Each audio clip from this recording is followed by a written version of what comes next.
The impossible has happened. A shot on Elo. Good! The Bulls winning! You know what time it is. The most amazing, sensational, dramatic. Oh, blocked by James! LeBron James with the rejection. Holy cow! Oh my God! I don't believe it! It just continues! My, oh my! You believe in miracles? Do you know what time it is? I wake up in the morning, I kiss excellence.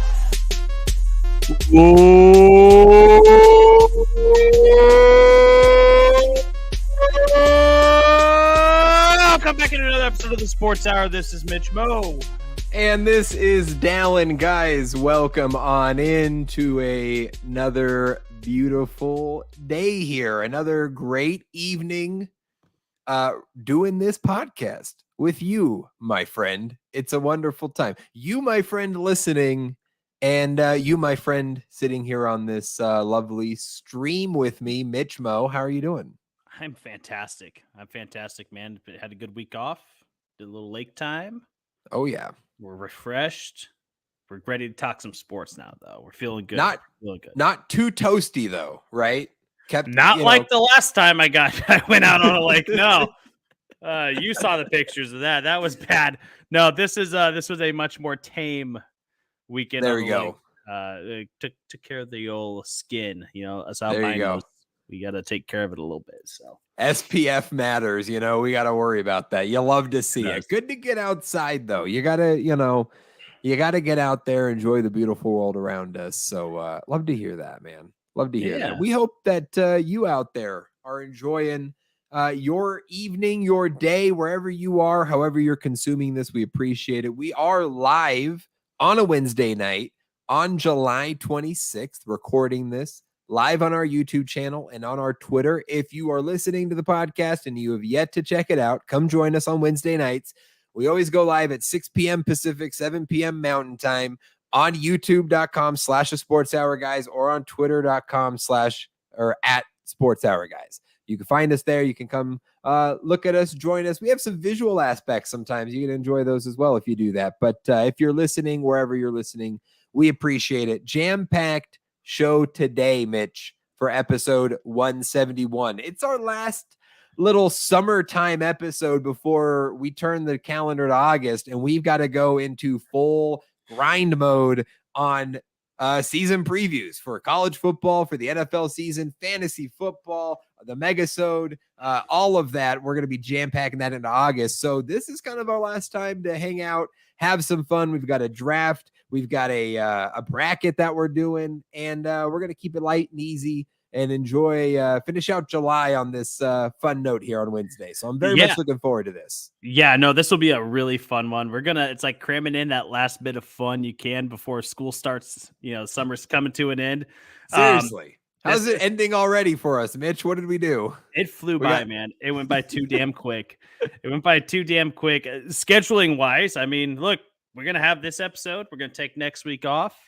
And then starting the week after that would be the August 10th will be our next episode. Make sure you stay tuned for that because we will have a special guest for that episode. So yes, stay tuned for that. You'll want to check that out. But starting that date, we're going to be going every week through football season. So, this is our last time to have a little fun before we hit the grind, man. And not that we're not going to have fun during the football season, because of course we're going to have fun. We never have fun. What are you talking about? Oh, it's a blast. This isn't a podcast about fun.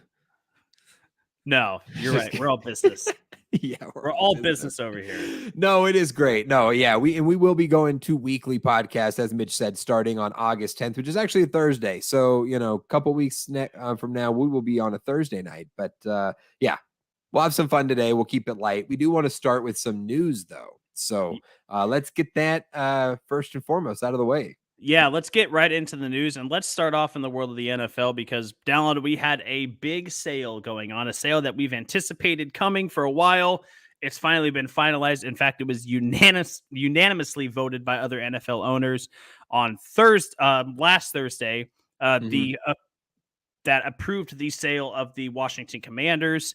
Dan and Tanya Snyder, who were the former owners, have officially sold the team to a partnership that was led by Josh Harris to become the new owners of the Washington Commanders for a record-setting price of $6.05 billion.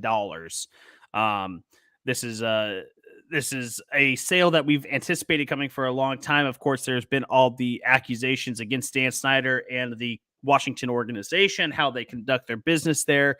And Dallen, all I could say is it's about damn time that we got Dan Snyder out of the league. And you know what? The fact that the NFL owners unanimously have voted to approve this sale says a whole hell of a lot about what the other NFL owners think about Dan Snyder and the way he was running things over in Washington. I think that this is a long time coming, a great sale. Obviously, Dan Snyder is going to make out like a bandit, but at the same time, I don't think that this is the end of the road for him as far as legal battles go. I'm just glad that it's not going to be a part of the NFL anymore, and that we could, when it comes to talking about the Washington Commanders, we can solely focus on football now.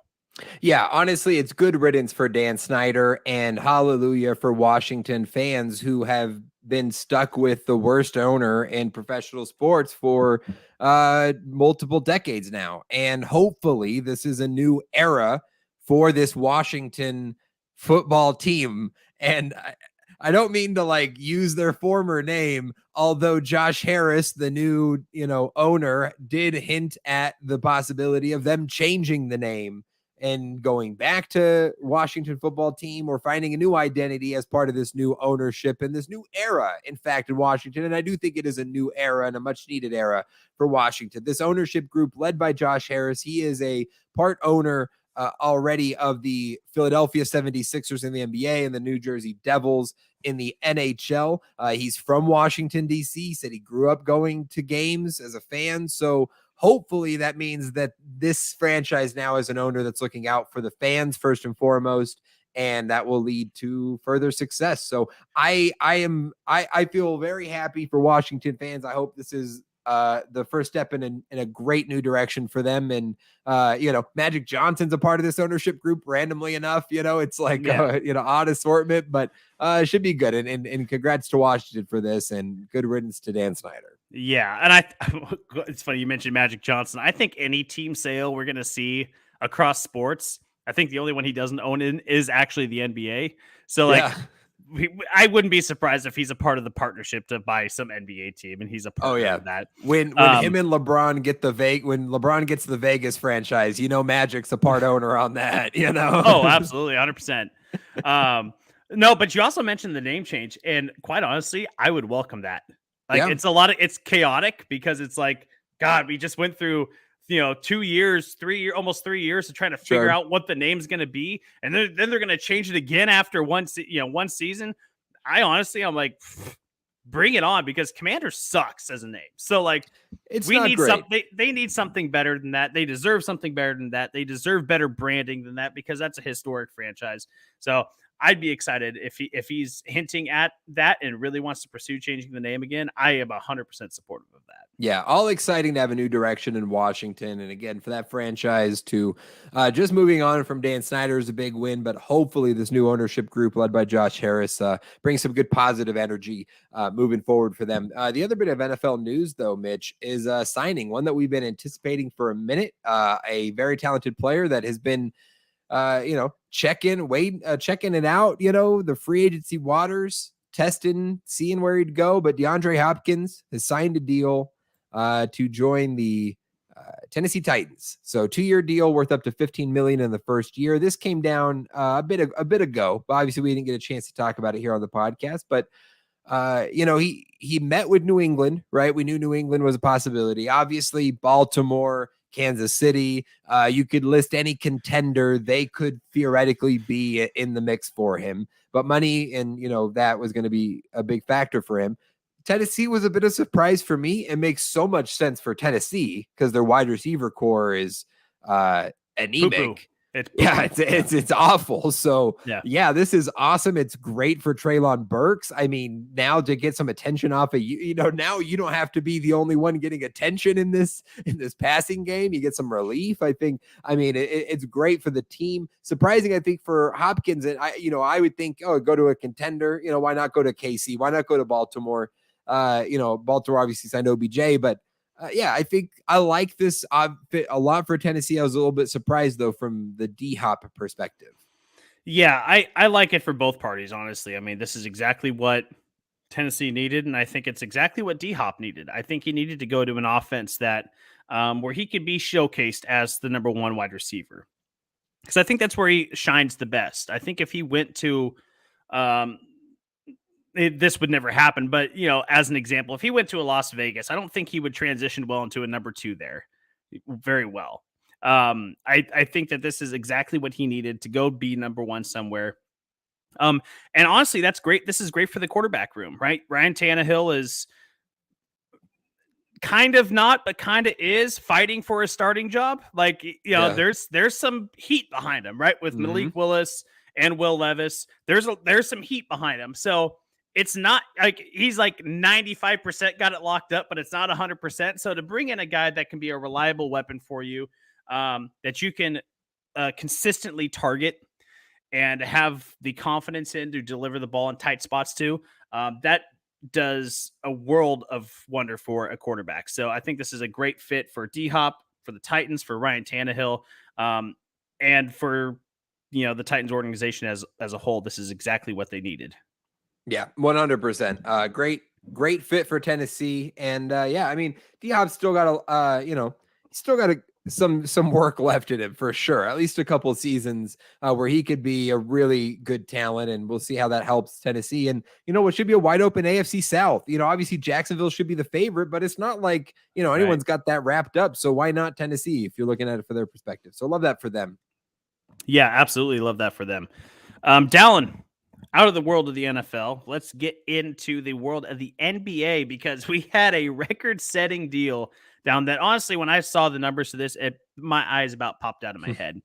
Jaylen Brown of the Boston Celtics, formerly of the Boston Celtics, and also now currently of the Boston Celtics, has re-signed with the Boston Celtics on a 5-year, $304 million Supermax extension, which will be fully guaranteed with a trade kicker as well. But the final year will not include a player option. This is per Shams Charania. We talked about not too long ago about what the Boston Celtics need to do to make that push to become a perennial finals contender and an NBA champion. And we had kind of toyed with the idea of Jaylen Brown maybe not being a part of that equation.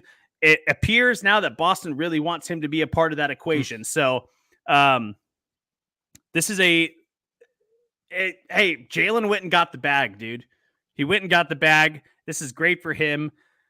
I think this puts a lot of restrictions on what Boston can do after that starting five, and what they're going to be able to do depth-wise. But they locked in probably their second best player for a long time. It just feels weird that you're using this large of a supermax on your second best player on the team, and you're not doing it with a Jason Tatum type guy. It just feels a little funny to me.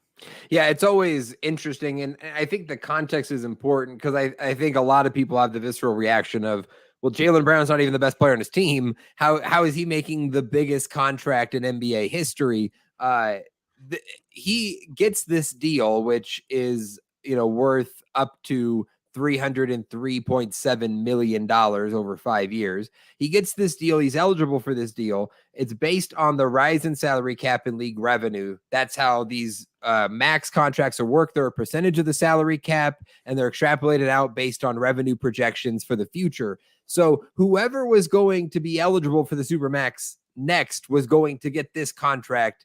Jaylen Brown just happens to be the guy next in line and gets to benefit from this in a huge way. Obviously, he gets to make a lot of money. The last guy to sign this contract was Nikola Jokic. His extension was $276 million. So you're talking about, it's like $25-30 million difference in an increase. So imagine the next guy to sign a max contract, what they'll end up with. So it is interesting though, because as you said, I mean, team building moving forward, like you've now committed to Tatum and Brown.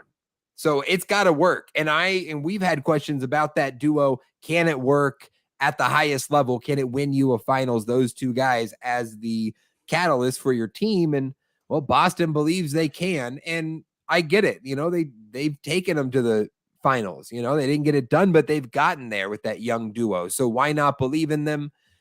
Time will tell, you know, but this is the future for Boston. It's set. So it's got to work or it's not. And that's the gamble they're taking.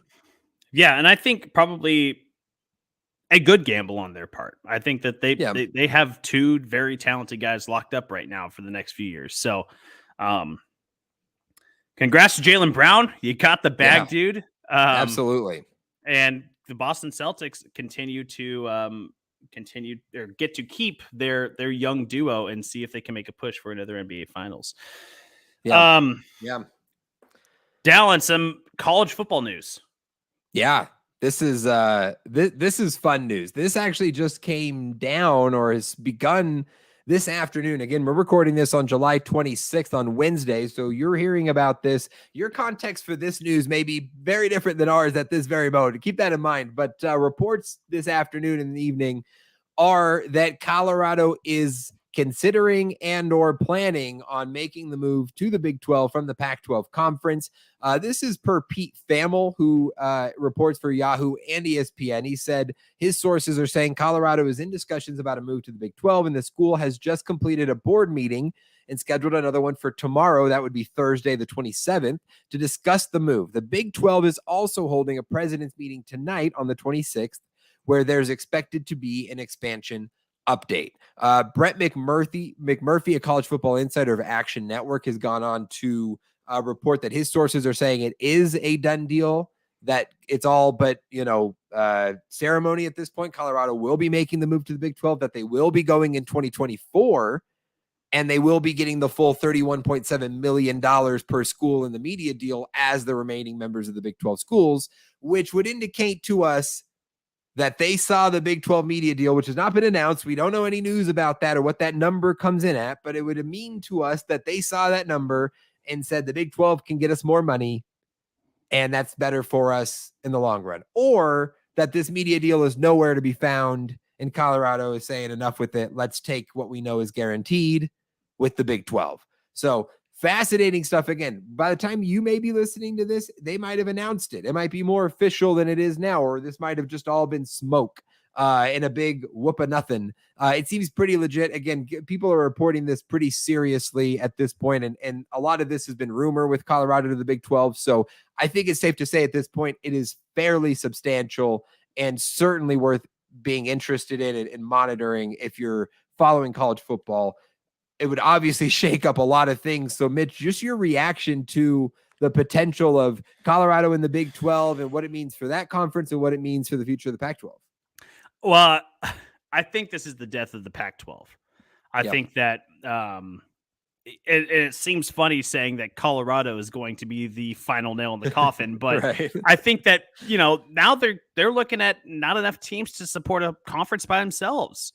Like they're going to have to get a lot of other support of people coming to the Pac-12 with USC and UCLA leaving, with Colorado leaving now. This is going to be, it's down to like Oregon, the Oregon schools, the Washington schools, and the Arizona schools. That's going to be, and Stanford, I guess. But, like that's going to be about it. It just seems like it's the final nail in the coffin for the Pac-12.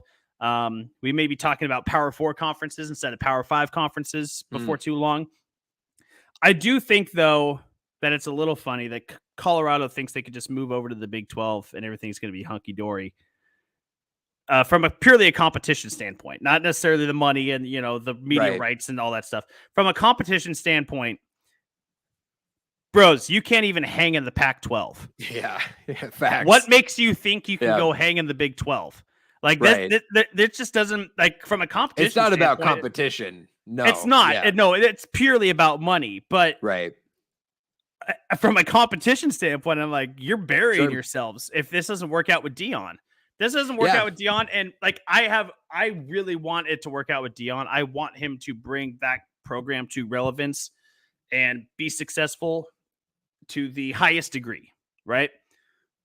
But it's just not feasible right now with where that program's at. Like, there's still a lot of building that has to happen. And even in 2024, there's still going to be building to do. And for you to jump from arguably the weakest conference in college football to basically take a step up and think you're ready for that step competition wise, you're just not. I'm sorry. I understand it's about money, but competition wise, this doesn't make a whole lot of sense for Colorado. Yeah, I mean, they've already been floundering and I mean, borderline irrelevant, right, in the Pac-12 since they joined not that long ago. But I do think it makes more sense culturally, geographically, Colorado sure it especially does, now that BYU is in the Big 12, and that's what makes most sense for that conference. You're already in the Mountain Time Zone, and BYU sticks out like a sore thumb out there by themselves on an island. Right now, you bring in Colorado. Now you have a natural rival. Now you pair them up. You got two Mountain Time Zone teams. The travel, it's easy. It's like boom. That solves a huge problem for them. And I think, obviously they were in this conference before. They know the drill. They fit in they have history with these other teams. And so they're not going to have the issues that Houston and UCF and BYU and Cincinnati are going to have of establishing rivalries and actually, fan bases starting to hate or like each other. You've got to create that over time. That you've already got a history there, which is great. If this does happen, this is not the only thing. This will not be the only move because the Pac-12 obviously is not going to stay at 9. The Big 12 is not going to go just to 13. They would feasibly have to go to at least 14. So does that mean another Pac-12 school decides to jump ship as well? Does that mean that San Diego State or SMU is now getting an invite to the Big 12 and getting elevated to that level? Like, how does the Pac-12 react to that? There are so many dominoes to potentially be out of this, and we'll have plenty of time to speculate on those. But I am with you, my friend. This would be the death knell for the Pac-12 as we know it. Because I think feasibly it'd result in them at the best case scenario ending up at 8 teams, and then having the fear of Oregon and Washington getting poached by the Big 10 in the future. And that's just, bad news bears for the Pac-12. So we'll be monitoring this. This is a fascinating story. And again, this is all kind of coming out on the 26th as we're recording this on Wednesday night. So we'll see what the news looks like for the next couple of days. Hey, the Pac-12 was known as the Pac-8 for a long time. So, they were already had to go back to the Pac-10. They might have to go back even further is what you're saying. Yeah. Well, and I don't know. Welcome to Mountain West. Maybe there's enough teams maybe the Mountain West will just absorb them and they'll become the next Power 5 conference. Just form a 20-team mega Pac conference. Call it the Pac conference and just form a 20-team conglomerate with the Mountain West. I mean, that would be honestly, I don't hate that. That'd be the only way to save it. Just be like, that's our play, is we just have everything out here. This is all Pac. This is all Pac conference. And that's our shtick. Wouldn't be bad. They should hire us. I'm just saying. Maybe we'll get Hawaii and stuff like that in a major conference for once. There you go. The one-off year that they happen to win like 10 games, that we can they can get some publicity because they're in the college football playoff. Love it. All right, Mitch, last bit of news here. Just a quick mention and a shout out to Brian Harmon for winning his first major at the Open at Royal Liverpool Golf Club, historic Royal Liverpool. Brian Harmon just dominated the weekend. He had a 5-stroke lead on Friday and just pretty much never relinquished it.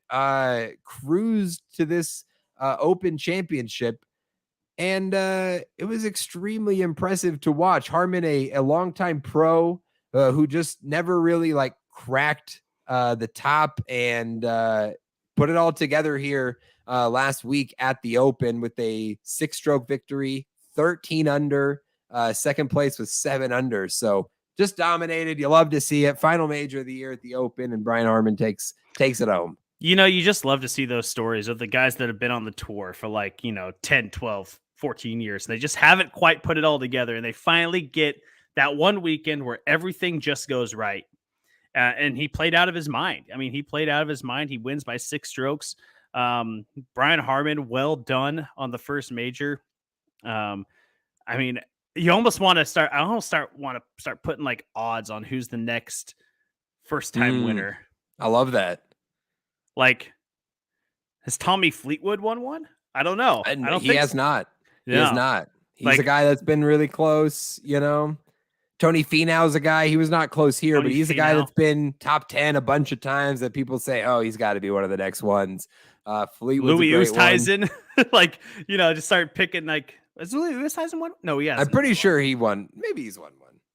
I don't know. I feel like he's won a Masters, but either way, yeah, it is fun to see Brian Harman take it home and just dominate too. It was like unquestioned. There's no luck in this. There was no like, he got, right. Somebody collapsed and he lucked into a win. No, he earned that, and very impressive. So shout out to him, Brian Harman. Yes, very shy. Good old American taking home the claret jug over there in England. You kind of love that. You kind of love that. We're going to take your championship trophy back home. We'll see you in a year. That's right. Louis Oosthuizen has won before. He won a Masters? No, I don't think it was a Masters. Oh, but I thought it was. There you go. He has one career win, one PGA Tour win. I have no idea. There you go. Shout out to him. Yeah. Love to see it. Yeah. Sorry, Brian Harman. We started looking up Louis Oosthuizen during your time to shine. My bad. But Dallen, that is going to do it for the news. Let's get in. So let's play a couple games here and just kind of get the juices flowing creatively. Okay. How about that, huh? Because we got some things. We got a draft. We're gonna have another bracket down the road. Later on today. So let's get the creative juices flowing. Let's kind of get the names circulating in our head because I feel like we're gonna have to use that. So let's start with a little bit of who the hell is that? Okay. Who the hell is that? And for the first time listeners, or maybe listeners that haven't listened to, haven't caught this segment before, I am going to give Dallen the career path of a athlete, and he is going to have to tell me who that athlete is. Now, that would be hard enough by itself. So basically, I'm going to give him the career path. He's going to have a guess. Then he has 3 hints afterwards. So 3 subsequent guesses, 4 guesses in total to nail down this athlete. Dallen, are you ready? I'm so ready. Let's do this. All righty. Dallen, this player is from the NFL. Okay, NFL. Okay, we're going to start with New York Giants. Okay. San Francisco, Denver. Oh, I like this one. A short one, so it's a little maybe a little trickier. Giants, San Francisco, Denver.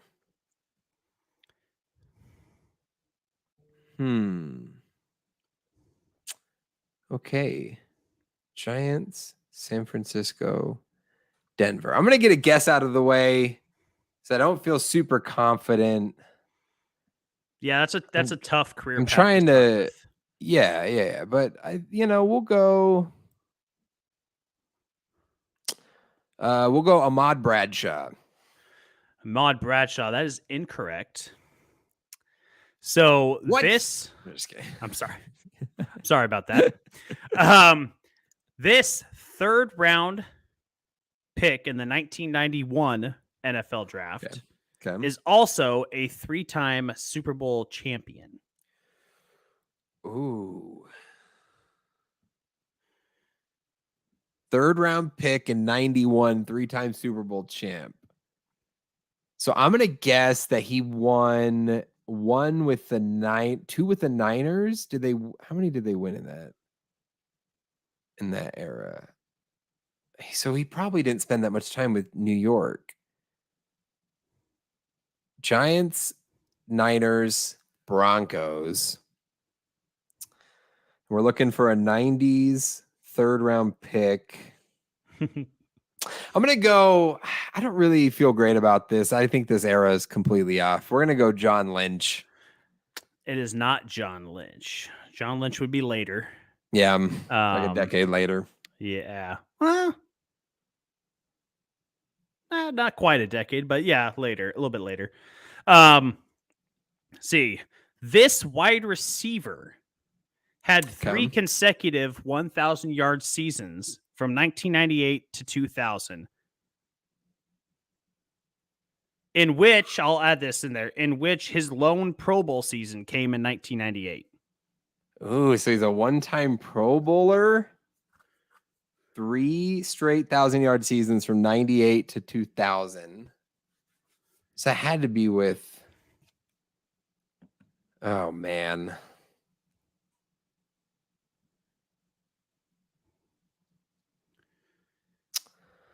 Yeah.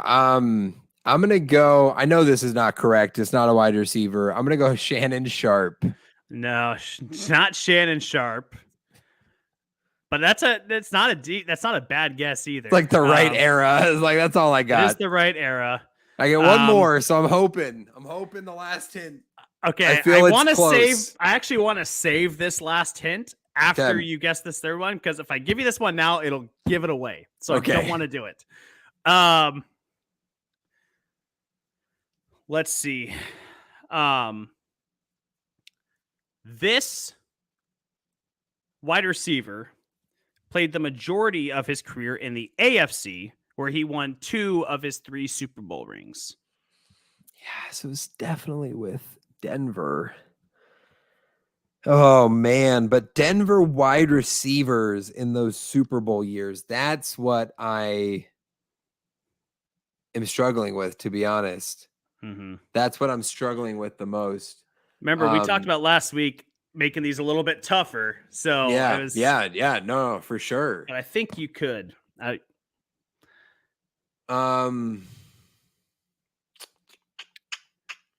Shoot. I don't feel this is not a great guess. Don't judge me. Ed McCaffrey. Dallen, well fucking done. That is Ed McCaffrey. That was it. Oh my God, no way. Are you serious? That is Ed McCaffrey. Oh, let's go. Wow. Holy cow. Ass, pull it out. All right. Look at that. Holy shit. Well done, Dallen. Oh man. Ed McCaffrey. Yeah. My fourth guess after my last hint after you basically got it wrong was going to be he has a son currently playing in the NFL, and well done. Man. Well done. Ooh, yes, Ed holy McCaffrey. Cow. That's crazy. I did not. Holy smokes, that was just a throwaway, like, that's not going to be right, but I got to give a name. Man, holy cow. So I didn't realize he rattled off. So I wasn't quite sure on the eras, but that's when I was thinking about it. I was like, I think the eras might line up.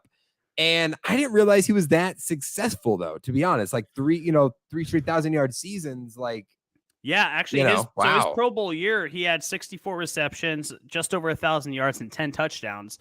But probably his most successful season, he wasn't even a Pro Bowler, which was 101 receptions, over 1,300 yards and 9 touchdowns. Wasn't even a Pro Bowler that year. That was in 2000s. So, one season with the Niners, he came in with the Giants just after the Super Bowl season in 90. Right. Okay. So I was like, you were thinking correctly with the Niners and I just Broncos Super Bowls. Think of Broncos wide receivers like in that era, because that's why I was like, it's a late 90s Broncos wide receiver.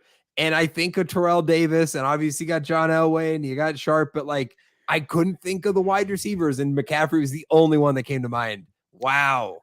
Yeah. That was a great one. Honestly thought you were going to guess Rod Smith, but oh yeah, you would have had to. You would have had to know that Rod Smith was undrafted. So. Oh okay, yeah. But there you go. Yeah, that was dude. Well done. That was a good. Thank you, man. That was a great pull.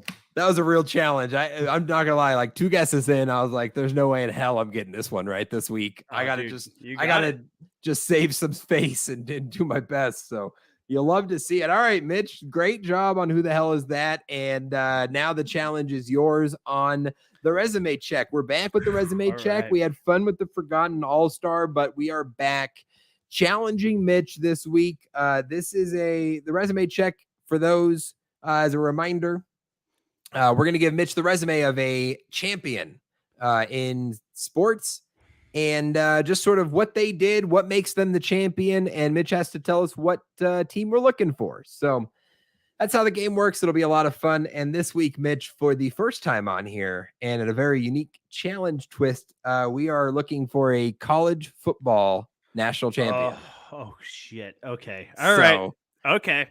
I believe in you, my friend, but we're trying some college football this week. This is going to be spicy. All right. I think this will be good. You ready? So we're going to give 3 hints for Mitch. He's going to have some guesses. We'll give him some extra hints after we hear some guesses. The criteria for this national champion in college football.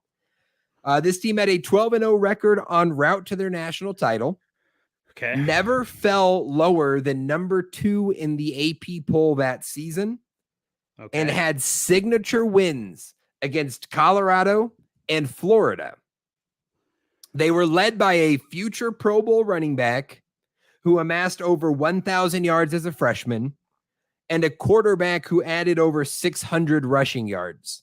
That quarterback averaged 156 passing yards per game that year and finished second in Heisman voting.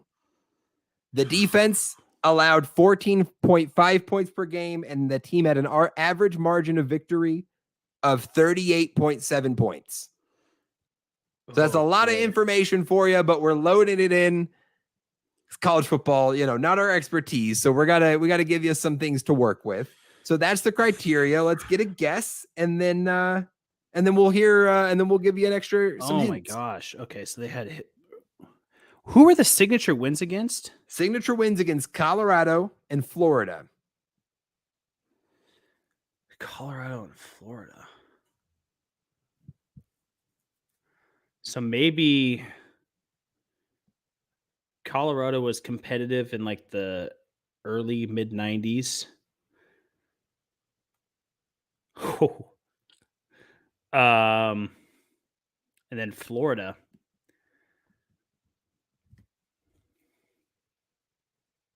Tricky. I don't know if I asked this question if it's going to count as a hint or not, but I might not answer it if you ask it. It's was too much Florida in the ACC or the SEC? I don't actually know. Let me check.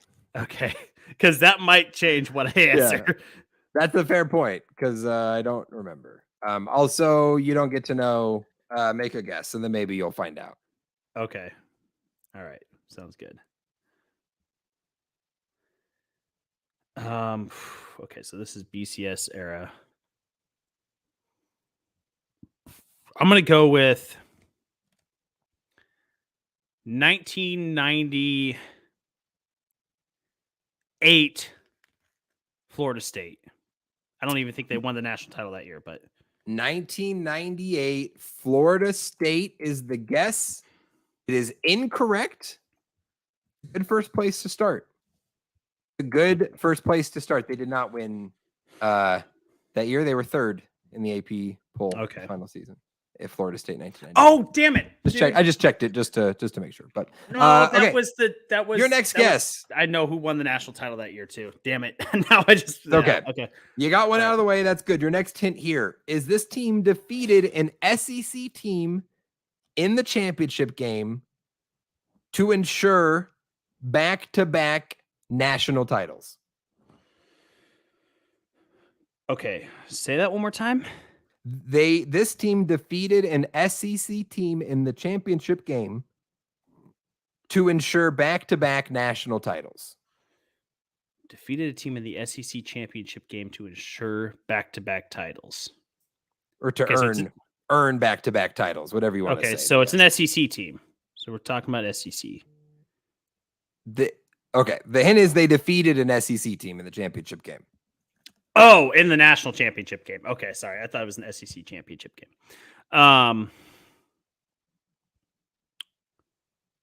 Fuck.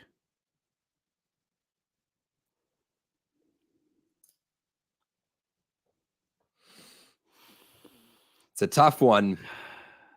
You get one more hint after one more guess. So Mitch will have two more guesses left. We've heard one so far. The first guess, 1998 Florida State. Signature wins against Colorado. That's the one that's fucking throwing me off because there you go. Yeah. They haven't been good forever. So like so how could it be a signature win, you ask? Nebraska was really good in the mid-90s too. Let's go 1990. I think they won the national title in 95. Let's go to the 1995 Nebraska Cornhuskers. Mitch guesses the 1995 Nebraska Cornhuskers and walks himself into a win. Let's go. That is correct.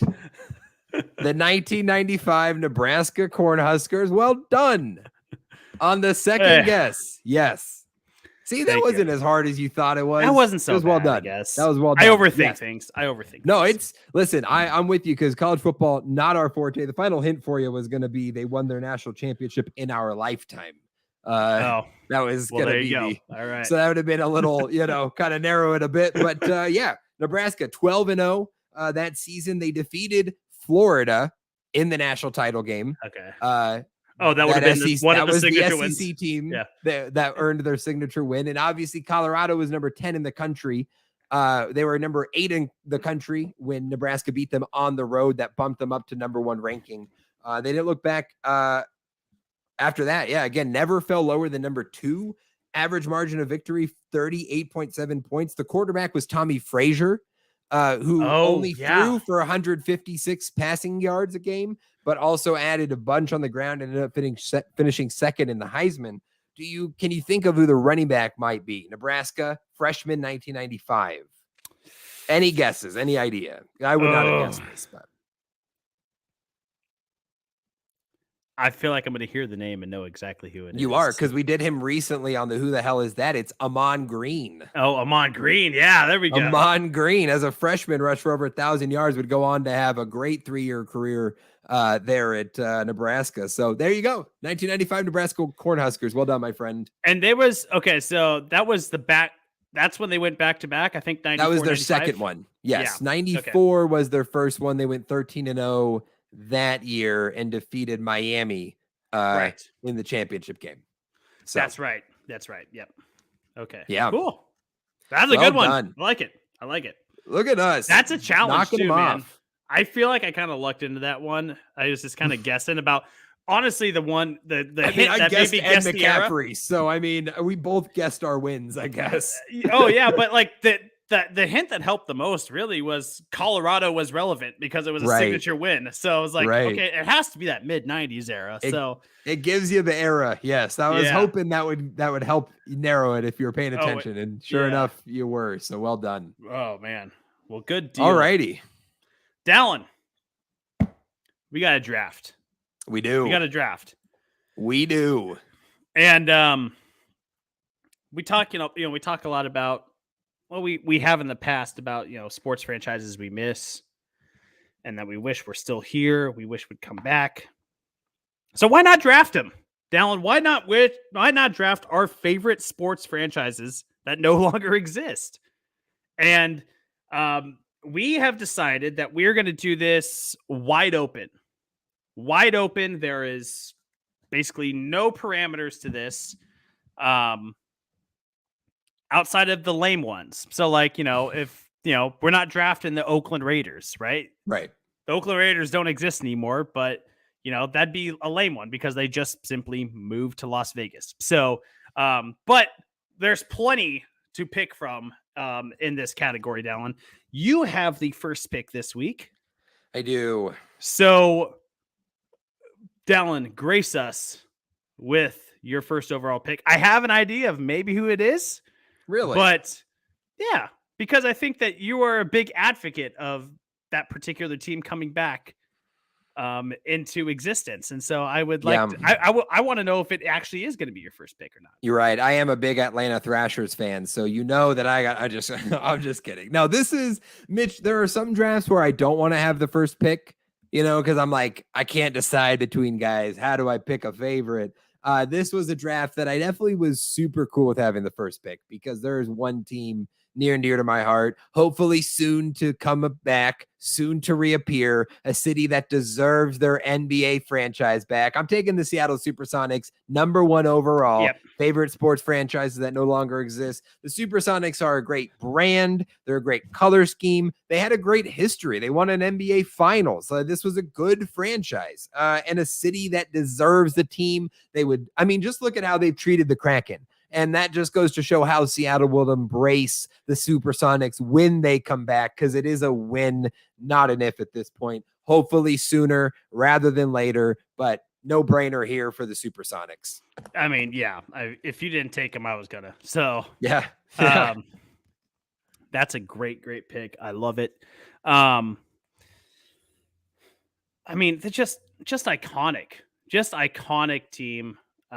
Great players, a great basketball history in Seattle. I really hope that they eventually bring back the Supersonics. And like you said, I don't think it's a matter of if, it's a matter of when.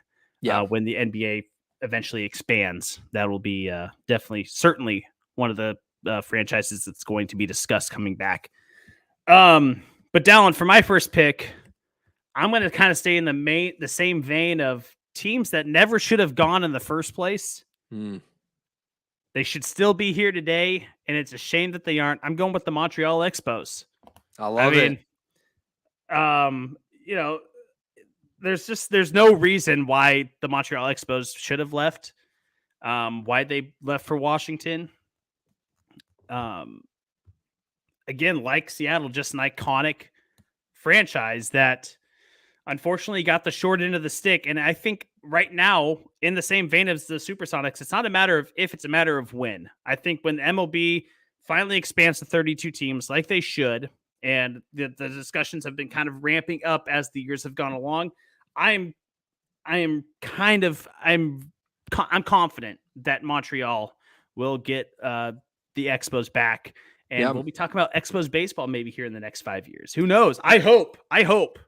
Yeah, that would be awesome. I hope that they are considered in potential relocations or expansions, because it's a great market, and it'd be great for the MLB to have a second team in Canada. You know, they already have the Toronto Blue Jays, so why not bring back Montreal? And a great colors and, you know, for uniforms. So yeah, love it, Mitch. That's a great first pick. Yeah, definitely. And then with my second pick, I think Dallen knows where I'm going with my second pick, because I didn't take him number one overall. They're my favorite jerseys of all time. It's a fantastic organization. Technically, they're still around, just under a different name and location, but give me the Houston Oilers.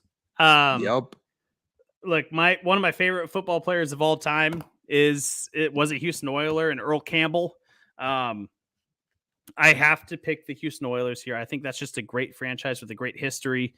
And it's a shame that they're not around today, because I feel like that would be, it was a team that wasn't ready to go yet. And unfortunately they went when they went.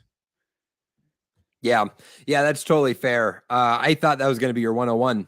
But those were the two I expected.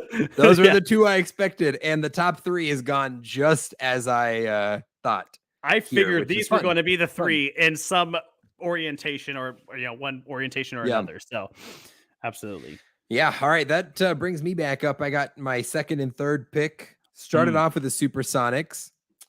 I'm debating some teams here. Okay. Trying to decide. We'll go chalk first, and then we'll get a little fun on the second one here. So for the first, I already went with an NBA franchise. I'm going to add another.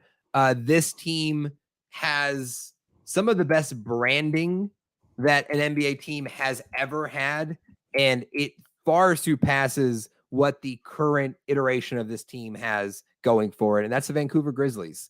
Oh, yeah.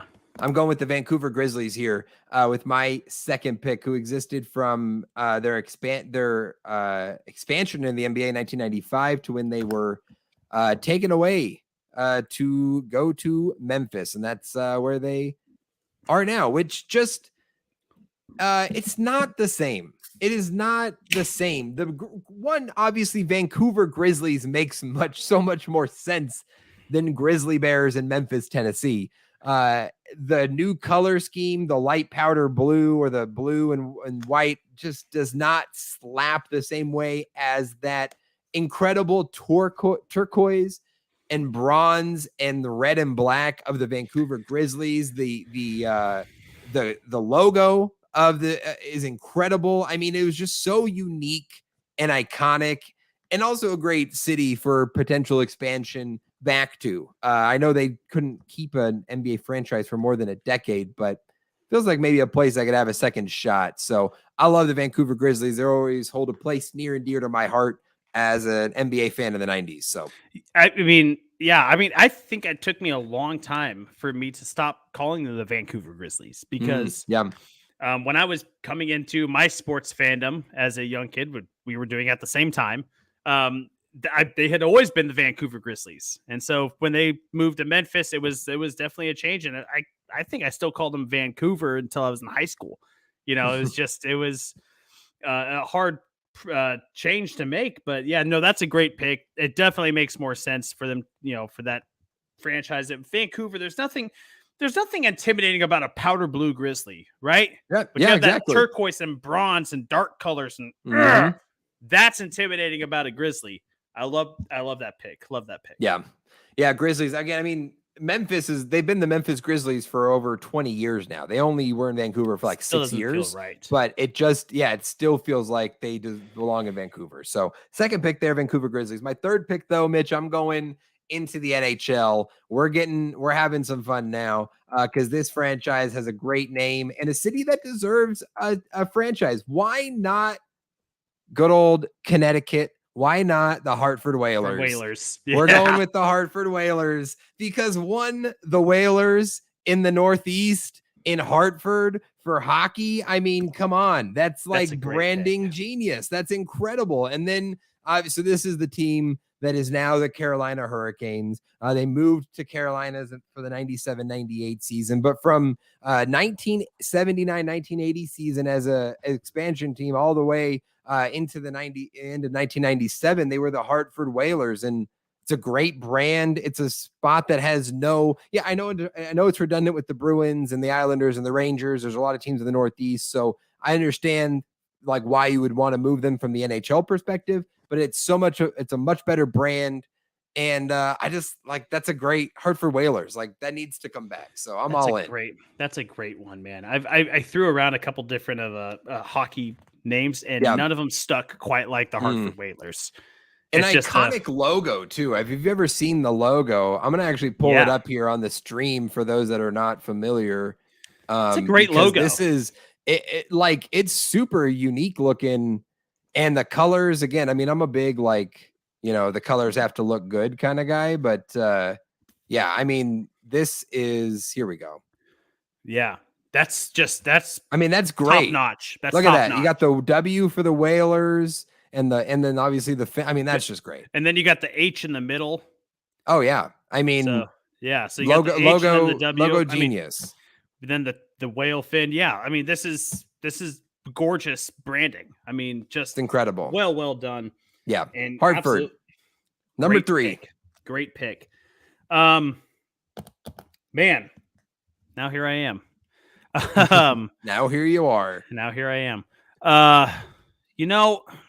I'm going to go to the NBA, and I'm going to go with a team that rebranded to a much worse mascot, much worse everything about it. Yeah. I'm going to go with the Washington Bullets. Oh, okay. I think that the Washington Bullets them going from the Bullets to the Wizards was a tragedy. It's just like that is such a better team name. It's more aggressive sounding.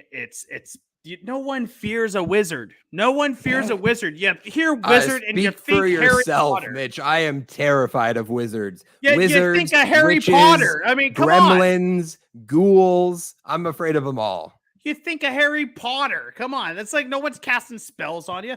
It's way more intimidating to hear bullets. I mean, come on. That's kind of why they changed the name was the whole gun violence. I know that's why they changed the name, but it's so much better. Yeah, and I'm with you. If society just wasn't so soft and could figure it out, then maybe we could still have the Bullets. But I'm going with the Bullets at number 3. Okay, I'm going. I like it. I think it would hurt less if the Wizards wasn't just such a god awful name. If they had just picked a better alternate name than Bullets, I think it would be like, all right, like that's an awesome name, but we can accept this new one. But they fell so flat by picking the Wizards that it just is like, what are we doing? Why is this still here? So I like it.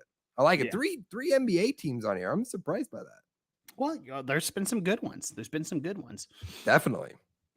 Number 4 on the list. I'm going to stay in basketball, but not in the NBA. And I'm between two. Harlem Globetrotters?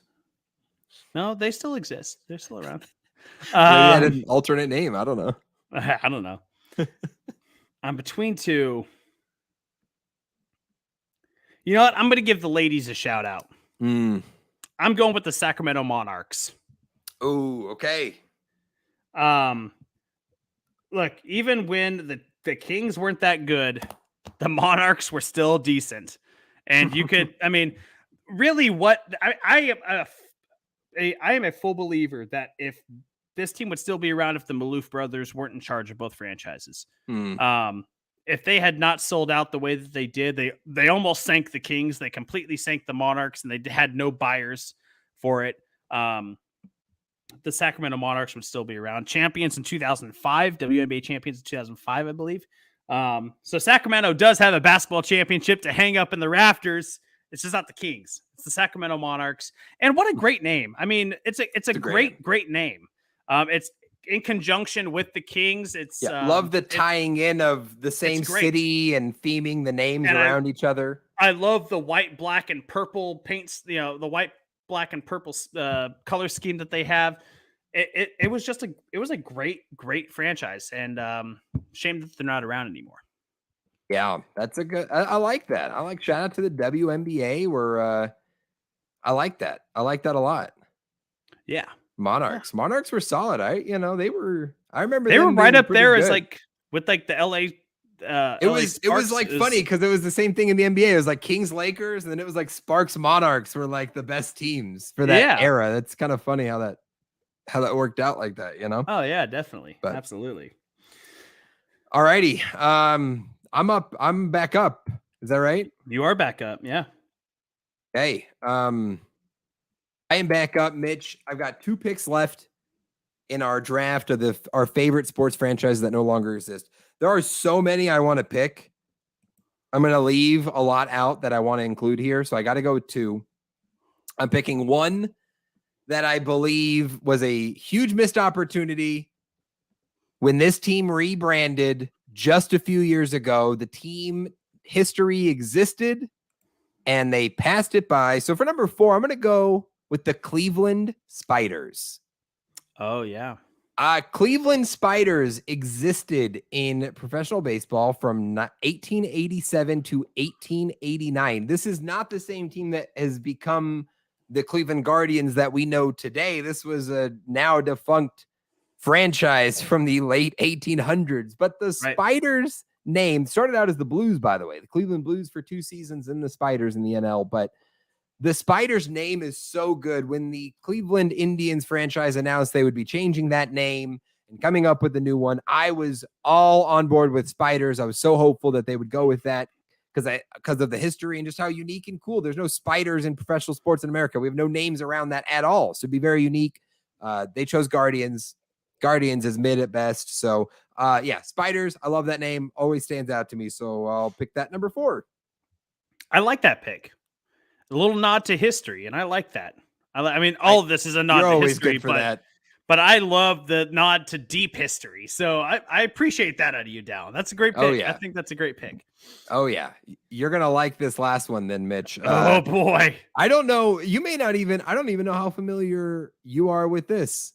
So we will find out because for the 5th pick, we're going into the NHL again for our final pick here. And this NHL – do you want to take a guess? Okay, I'll give you one guess. You can guess who this is. I'm going to go with the New York Americans. No. This is not the New York Americans. This all is right, well, tell me. And a franchise that no longer exists in the NHL had a sizable stint for almost about 2 decades. NHL expansion team in 1967. They've gone by the wayside. I love unique names. I love colors in names if it's done well. Number 5, the California Golden Seals of the NHL. That's a good one. That's a good one. I like that. The Golden Seals. And again, we got to do justice here with the logo so that you guys can appreciate, if you're watching the stream, not only this team, but the color scheme here on the logo. So this is the Golden Seals logo. You can kind of make out a seal inside a yellow C shape with some green in the middle. So it's a yellow-green color scheme, really light, really fresh, very 60s and 70s, which is when this team existed from 1967 to 1976. Based in Oakland, they had a few different changes. They were the California Seals, the San Francisco Seals, the Oakland Seals, the Bay Area Seals, the California Golden Seals, and then ended in Cleveland as the Cleveland Barons for 2 seasons. So, Yeah, and I mean, you could see definitely coincides with the A's, with the green and yellow. Yes. Being an Oakland-based team. I love the Bay Area Golden Seals. I love that. Yeah. Bay Area Seals. That's a great one. Bay Area Seals. I loved the California Golden Seals. That's why we went with that one. So there you go. That's my number 5 pick. California Golden Seals of the NHL. I love it. Dallen. That was a great pick. Definitely something I considered. So I am going to not do anything NHL though in my draft, and I'm not going to do anything more NBA, no more MLB, no more football. I'm going to the world of NASCAR. Oh, and I'm going with Junior Johnson and Associates, or Johnson Hodgson Racing. Okay. And I'm going to pick this team just purely based off the success that they had and how it wasn't able to be sustained and why Junior Johnson had to close up shop. So Junior Johnson, a legendary NASCAR driver, there's a whole movie about him. Watch The Last American Hero. It's loosely based off Junior Johnson. 50 career wins as a driver. Was notorious for being arrested for running moonshine. Opens up his own team after his racing career. 132 wins as an owner, 6 championships. 76, 77, 78, 81, 82, 85. Wins 3 with Cale Yarborough, 3 with Darrell Waltrip. One of the most successful teams of the 70s, 80s, and the early 90s. Unfortunately, they closed up shop, I believe, after the 1995 season. Yes. So, look, this is just a team that there's so many great drivers that took part in this. Bobby Isaac, A.J. Foyt, Freddie Lorenzen, Leroy Yarborough, Cale Yarborough, Bobby Allison, Darrell Waltrip, Neil Bonnet, Terry Labonte, Jeff Bodine, Bill Elliott, Sterling Marlin, Elton Sawyer, Jimmy Spencer, Earl Ross. All these great drivers took part in this racing team, this franchise, if you will, and is no longer part of NASCAR. It's a complete shame that they had to shut down the team. But I'm going with Junior Johnson and Associates. I know it's a reach, it's a selfish pick, but it's my pick, and I want to give the shout out to one of the great racing teams that don't exist anymore. I love it. At a 40-year run, right? Yeah. That's awesome. Mitch is always good for the NASCAR. You love to see it. We always try to throw some curveballs out there at the end. So yeah, shout out to Junior Johnson and Associates, or what? Johnson Hodgson Racing. Hodgson Racing. Yeah. There was a partnership late in the deal. So okay. Alrighty, that's the Sports Hour Draft favorite sports franchise that no longer exist. Mitch, let's run through our list one more time for the folks. I'll start us off. I had the first overall pick, my top 5: Seattle Supersonics, Vancouver Grizzlies, Hartford Whalers, Cleveland Spiders, and the California Golden Seals. I have the Montreal Expos, the Houston Oilers, the Washington Bullets, the Sacramento Monarchs, and Junior Johnson and Associates Racing. So you love to see it. All right, let us know if you're watching live or if you're listening live tonight on this Wednesday evening. Let us know you thought had the better draft here. Who did we maybe leave off or forget? If you're watching this or listening to this in the future, let us know your thoughts. Who were some of those franchises? What were some of those franchises, Mitch, that you really wanted to include on this or heavily considered here? Man, there was a few. There was the Spirit of St. Louis was the one that I toyed with, an ABA team. Okay. There's the Canton Bulldogs, right? Oh, yeah, that was That was on my list. It's a great one. Of the original ones. There were some XFL teams that I toyed with. There was some USFL teams like the Houston Gamblers that I toyed with. That would have been a great team to add. The Virginia Squires, another ABA team that I thought about adding. So, yeah, there was quite a few. But what were the big ones for you? Because I'm sure we had plenty of different ones. Yeah, Canton Bulldogs was on my list. That one I definitely considered. Out of the NBA, I loved San Diego Rockets or the Clippers. I just one of the San Diego franchises I considered. MLB, there were some fun ones. I don't know if you've heard of some of these. So, I mean, of course you have, Mitch, but listeners, if you haven't, let us know. But Detroit Wolverines, fantastic name. Why are we not using Wolverines more often? Love that. Washington Senators, obviously, that was like a throwback. But the Chicago Orphans. Yes. What? The Orphans? That's allowed. Incredible. That was allowed at one point. Yeah, we talk about being offended by stuff now. Yeah, the orphans, the children without parents. And then my personal favorite, the Wooster Woosters. Which is just such a good, I mean, come on. The Wooster Woosters. Incredible. The NFL team I wanted also besides Canton, the Duluth Eskimos. Because Eskimos, what? That's incredible. I love Duluth Eskimos. Yeah. So there was one actually that I really wanted to add in there, but it's on a technicality. It was during World War II. The Philadelphia Eagles and the Pittsburgh Steelers had players both leave for the war. Oh, and right. So they combined teams and they became the Steagles.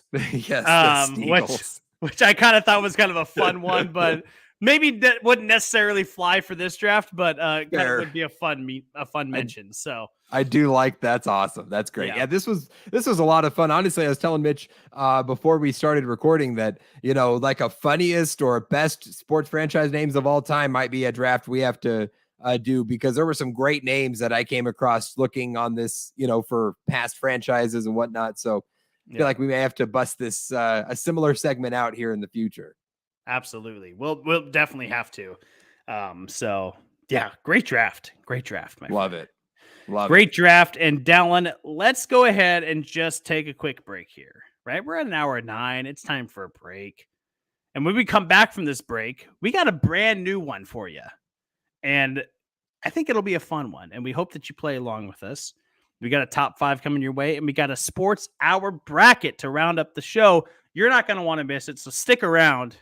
And we'll be right back.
Welcome back to the Sports Hour.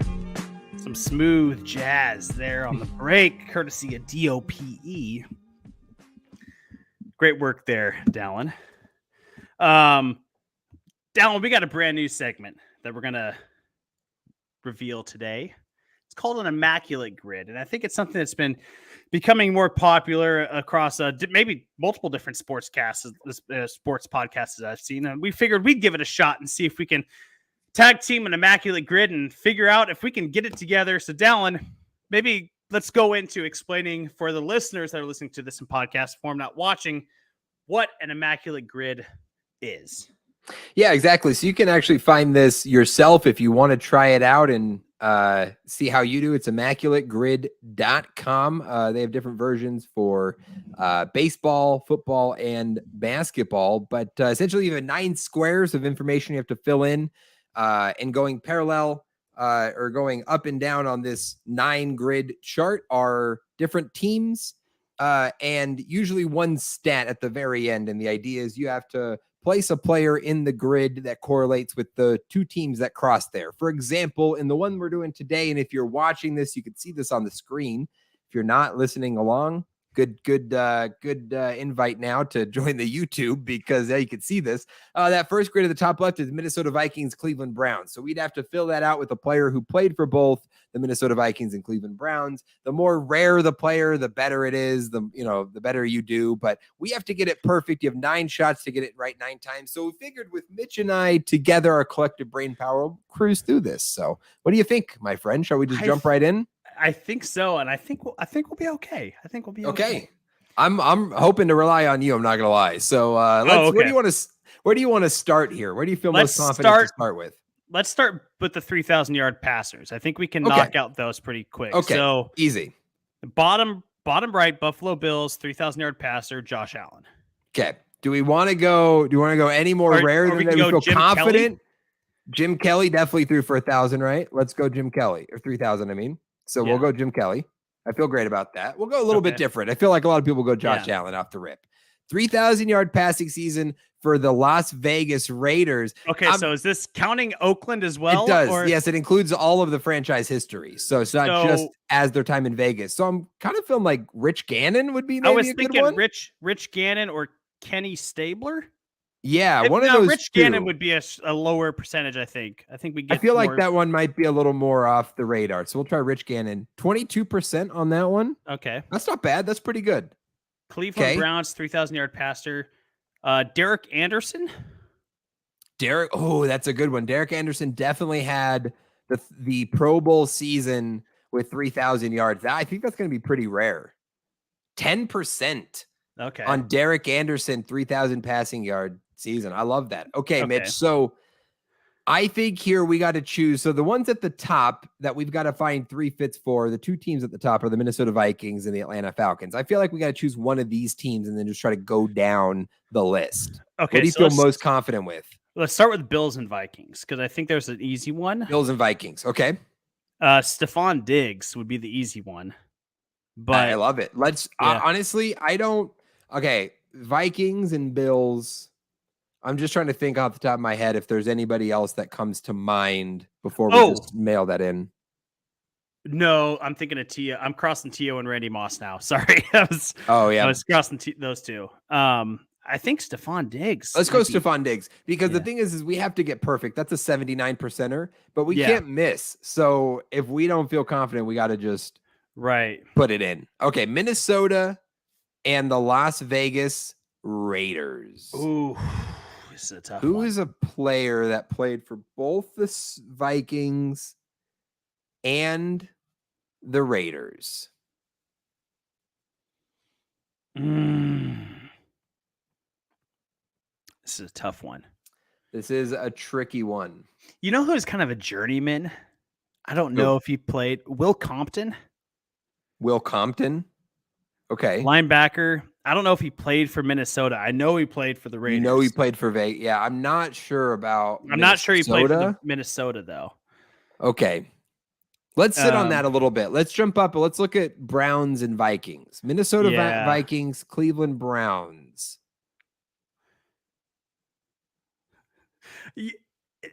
instantly in my head thinks like Ryan Fitzpatrick is the safe guess for any of them. Like, he's going to be I the mean, safe he guess did for play any of for these. half the franchises. He did not play for Cleveland, though. Sorry, he did not play for Minnesota, I'm pretty sure. So, no. Damn. Trying to think of some wide receivers, maybe. Or a running back. Maybe. Oh boy. No, I don't think he played there both. Vikings, Browns, or Vikings, Raiders.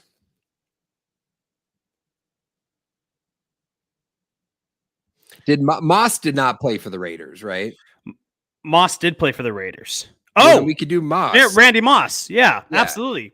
Oh my gosh, that's an easy one. Yeah. Hey, we were overthinking it. Trying to do obscure. Randy Moss there for Vikings and Raiders. So we'll still have Vikings, Browns. We can sit on that. We've also got to get Browns, Falcons. Yeah, Carlos Hyde. Did Carlos Hyde play for the Falcons? I'm trying to think of like a running back. Sounds familiar. No, Tevin Coleman would have played for like the Niners. Where did Devontae Freeman? Where did he end up like after Atlanta? Like during New York. He went to the Giants. Went to New York. Okay. What about like Michael Turner? He was a running back, right, for the Falcons? Michael Turner, but he was a lifetimer. Was he a lifetimer? No, well, actually, he played for the Chargers afterwards, I think. Okay, for right. Time. Actually, you know what? Deep pull for Vikings Browns. Okay. Jim Marshall. Deep pull for the Browns. 3%, Mitch. Let's go. That was he was the wrong way touchdown guy. Oh Jim my Marshall's God. running the wrong way. Yes, he played for the Browns. Okay, yeah. That's great. Okay, did Dion play for the Raiders? No, he played for San Francisco. And Dallas, right? And then Atlanta, but not. Yeah. I mean, Matt Schaub. Matt Schaub. Raiders. Matt for Falcons Schaub? And Raiders. Matt Schaub. Yeah.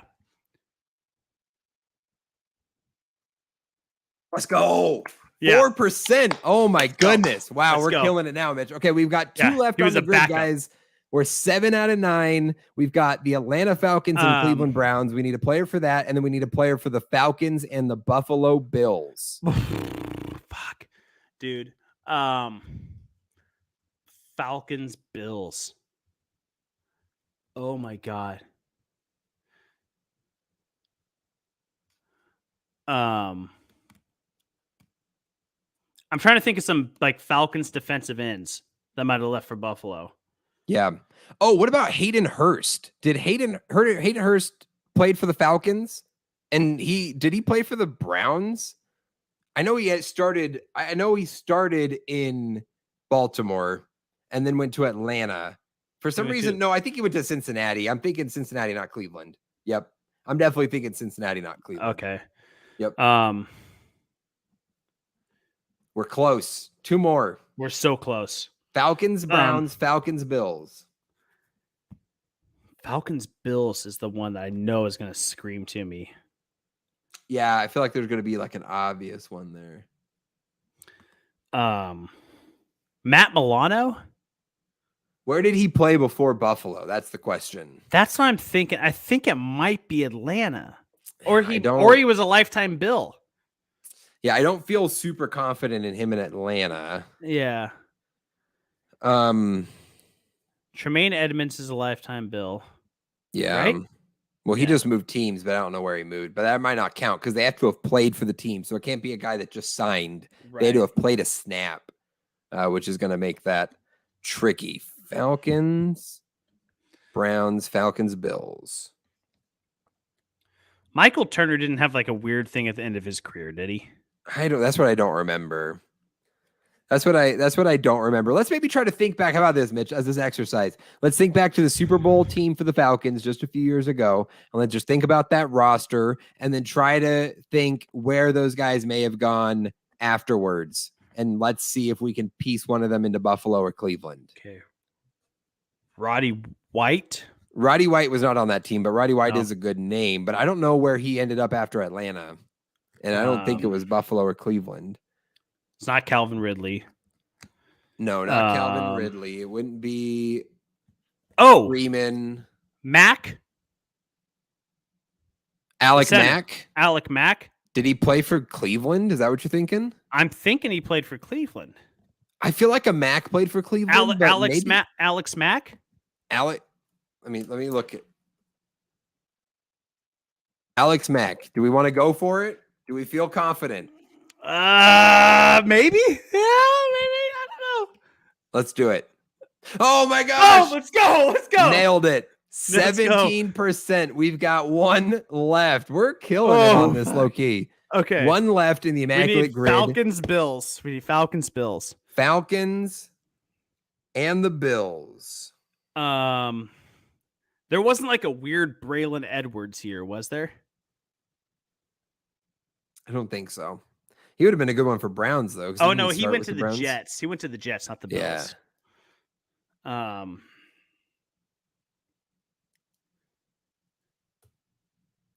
It's just the guy that played on a lot of different teams. The guy that played on a bunch of teams. I don't know if there's a crossover. Emmanuel Sanders? He didn't. I don't think he played for Atlanta, but definitely Buffalo. That's what I was kind of thinking. Remember the first years of Josh Allen, their wide receiver crew in Buffalo was so random. Like John Brown, he had Cole Beasley. Cole Beasley was a Cowboy forever, though. Yeah, I'm trying to think if there's anyone like in that group that would have also played in Atlanta.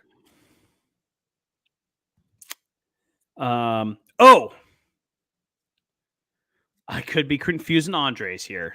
Andre Reed? Andre Reed. Tell me about Andre Reed, because it's not coming to mind. So he was on those Buffalo Bills teams when they lost 4 straight. Okay. I don't know if I'm confusing him with Andre Dyson, though. That was on those Dirty Bird Falcons teams in the late 90s. Right. Yeah, it's hard. Unless we feel super confident, we can't really guess it because we got one shot now. I think I'm crossing those two up, and I think I'm crossing those two up. Okay. Yeah. I don't want to screw this up for us. Okay. Damn, dude. This is tough. There's got to be a guy. This is tough. One more. Again, we're looking for a Falcons or Bills player. And it's probably going to be pretty obvious to you, the listener, because you're not doing this right now. But for Mitch and I, it's very difficult. So when you're looking at it, it's way more difficult. Oh my gosh, it's like the pressure's on. Any Vic era Falcons that we can think of that could have potentially, Harry Douglas. Yeah, literally doesn't ring a bell. Oh, okay. He's a guy on ESPN now. But there you go. Algie Crumpler. Ooh, I do like that name. Did he play for Buffalo? No. I don't know. I know he played for Atlanta. He played for Atlanta. Yeah, he did. Algie Crumpler? It kind of feels Did he good. Did he have do we want to go for it? Do we want to send it? I kind of want to send it on Algie Crumpler. I feel great about sending it on Algie Crumpler, the tight end, 2001 to 2010. Did we get it? No. We did not get the final one. 8 out of 9. No Algie Crumpler on that. But wow, that was pretty dang good. That was 8 out of 10. That's pretty damn good. I'll tell you what. I'll tell you what. When they give you the number in the team, like the stat that you have to meet with the team, it makes it a lot easier. When you got to cross teams, oh boy, that makes it way more blind guess. Blind guess. Now I got to look up Algie Crumpler and know where he played for, just to make sure, just to know what we know. Played for Atlanta, Tennessee, and New England. Okay. We were kind of close. He got up there in New England in the AFC East, but I like how you're fact checking. No, I wasn't fact checking them. I just fact checking us on our memories. Well done. That was fun. We might do that every once in a while because those are fun exercises, and the combined brain strength of both of us gives us a shot, I think. And that's just a guys being dudes moment there too, like where we could just like throw names out and just be like, "Oh, remember this guy? Oh yeah, I remember him." Just like, "Oh, remember him? Oh yeah, I remember him." That's just a dudes rule type moment there. Yeah, I love it. Yeah. We hope you enjoyed that. If you're listening or following along, if you were screaming at us because you knew the answer, we apologize. Leave in the comments, by the way. Leave in the comments, by the way. And when we post this, maybe as a TikTok, leave us in the comments what you thought the answer was. Give us the answer that you knew it was. Yeah. Hey, by the way, no Googling. No Googling. Yeah. It's got to be a raw We did no searching. We did no searching. That was off the dome. Freestyling. Off the dome. Love it. All righty, Mitch. It's that time of the show. We got to hear from you. Oh, boy. Top 5 list of the week. Let's go. Well, Dallen, we've been doing our quarterbacks by era series, and we're going to stick right with it. I couldn't come up with any cool sayings that the 90s had. So let's just get right into it, man. Let's get right into Mitch Mo's top 5 list of the week, because we're going to get into quarterbacks of the 1990s, the era of grunge bands, the era of Nickelodeon cartoons, the era of, I don't know, what do you remember from the 90s, Dallen? What are your favorite 90s? I remember childhood. I remember the push ice cream pops, the push pops. Oh, the push pops. Gushers. Flintstone vitamins. All that on Nickelodeon, all the good stuff. Wu-Tang Clan, Enter the 36 Chambers by Wu-Tang Clan, greatest hip-hop album of all time. Remember that vividly. Eminem start. Eminem exactly. Becoming in the 90s. TLC. The Backstreet Boys, NSYNC. I mean, come on. So many good things about the 90s. But Dallen, we're going to talk about a specific good thing about the 90s. That was quarterbacks. And I'll tell you what, of all the lists, this one I labored the most over because I had a hard time picking these ones. The honorable mentions are pretty simple, right? Drew Bledsoe, Randall Cunningham, Warren Moon, Dan Marino, Mark Brunell. All great quarterbacks, right? Oh, yeah. Dan Marino might be the little bit of a shock that's on the honorable mention because he's Dan Marino, but like his good production years came in the 80s, right? They didn't come in the 90s. When it comes to the top 5, Dallen, you can make an argument for any of the top 3 being number 1. You can make an argument for number 4 being in the top 3, and you can make an argument of number 5 being number 4. So, like, there is just plenty of variety that comes with this list. I'm a little scared to give it, but I welcome the online hate. Just let me know where I'm wrong. We say every week, tell us we suck. That's how we can get better. Tell me I suck, and I'll work on getting better. Dallen, let's get started with number 5 on the list. Number 5, I'm going Jim Kelly. Jim Kelly going to be number 5 on the list. A 73-30 record as a quarterback in the 90s. 156 touchdowns, 112 interceptions. 3-time Pro Bowler, 1-time All-Pro, 4 straight Super Bowl appearances without a Super Bowl victory. And that's probably what puts him down at number 5 and what puts him in the top 5. Right? You have to get to the Super Bowl. Getting to the Super Bowl is an accomplishment in itself. Right? But losing 4 straight Super Bowls definitely hurts you in the long run. So it's what puts him there, but it's also what keeps him down at the bottom part of the top 5. Ran that K-gun offense under Marv Levy, and it was just a great fit for what Jim Kelly did best. We saw him do it in the USFL with the Houston Gamblers. He did it best in Buffalo, and he's going to be number 5 on the list. Yeah, that's a great pick. It's a crazy list when a guy who went to 4 straight Pro Bowls is number 5. So, the 90s Super Bowls. 4 straight Super Bowls. I mean, excuse me. Yeah. 4 straight Super Bowls, and is the final entry on the list. So. Yeah, I mean, it is a tough list to get into. And number 4 on the list, Dallen, we're going to go with a guy who I think you probably would have had higher up had you been making this one. I'm going Steve Young. Yeah. I'm going Steve Young at number 4. Disrespect. I'm just kidding. I mean, it is. I mean, it feels disrespectful, right? Because his efficiency numbers were so good, right? 84-31 record, 200 touchdowns to only 80 interceptions, completed just over 66% of his passes, quarterback rating over 101. Also ran for 33 rushing touchdowns. The guy was a 2-time MVP, a 1-time Offensive Player of the Year, a Super Bowl champion, a Super Bowl MVP, 7-time Pro Bowler. It feels wrong to put him down this low. But compared to the other guys and the MVPs and the Super Bowls, it just doesn't quite compare. I think that Steve, then this is the guy I said, you could definitely make an argument for him being in that top 3 or even the top 2 quarterbacks of the 90s.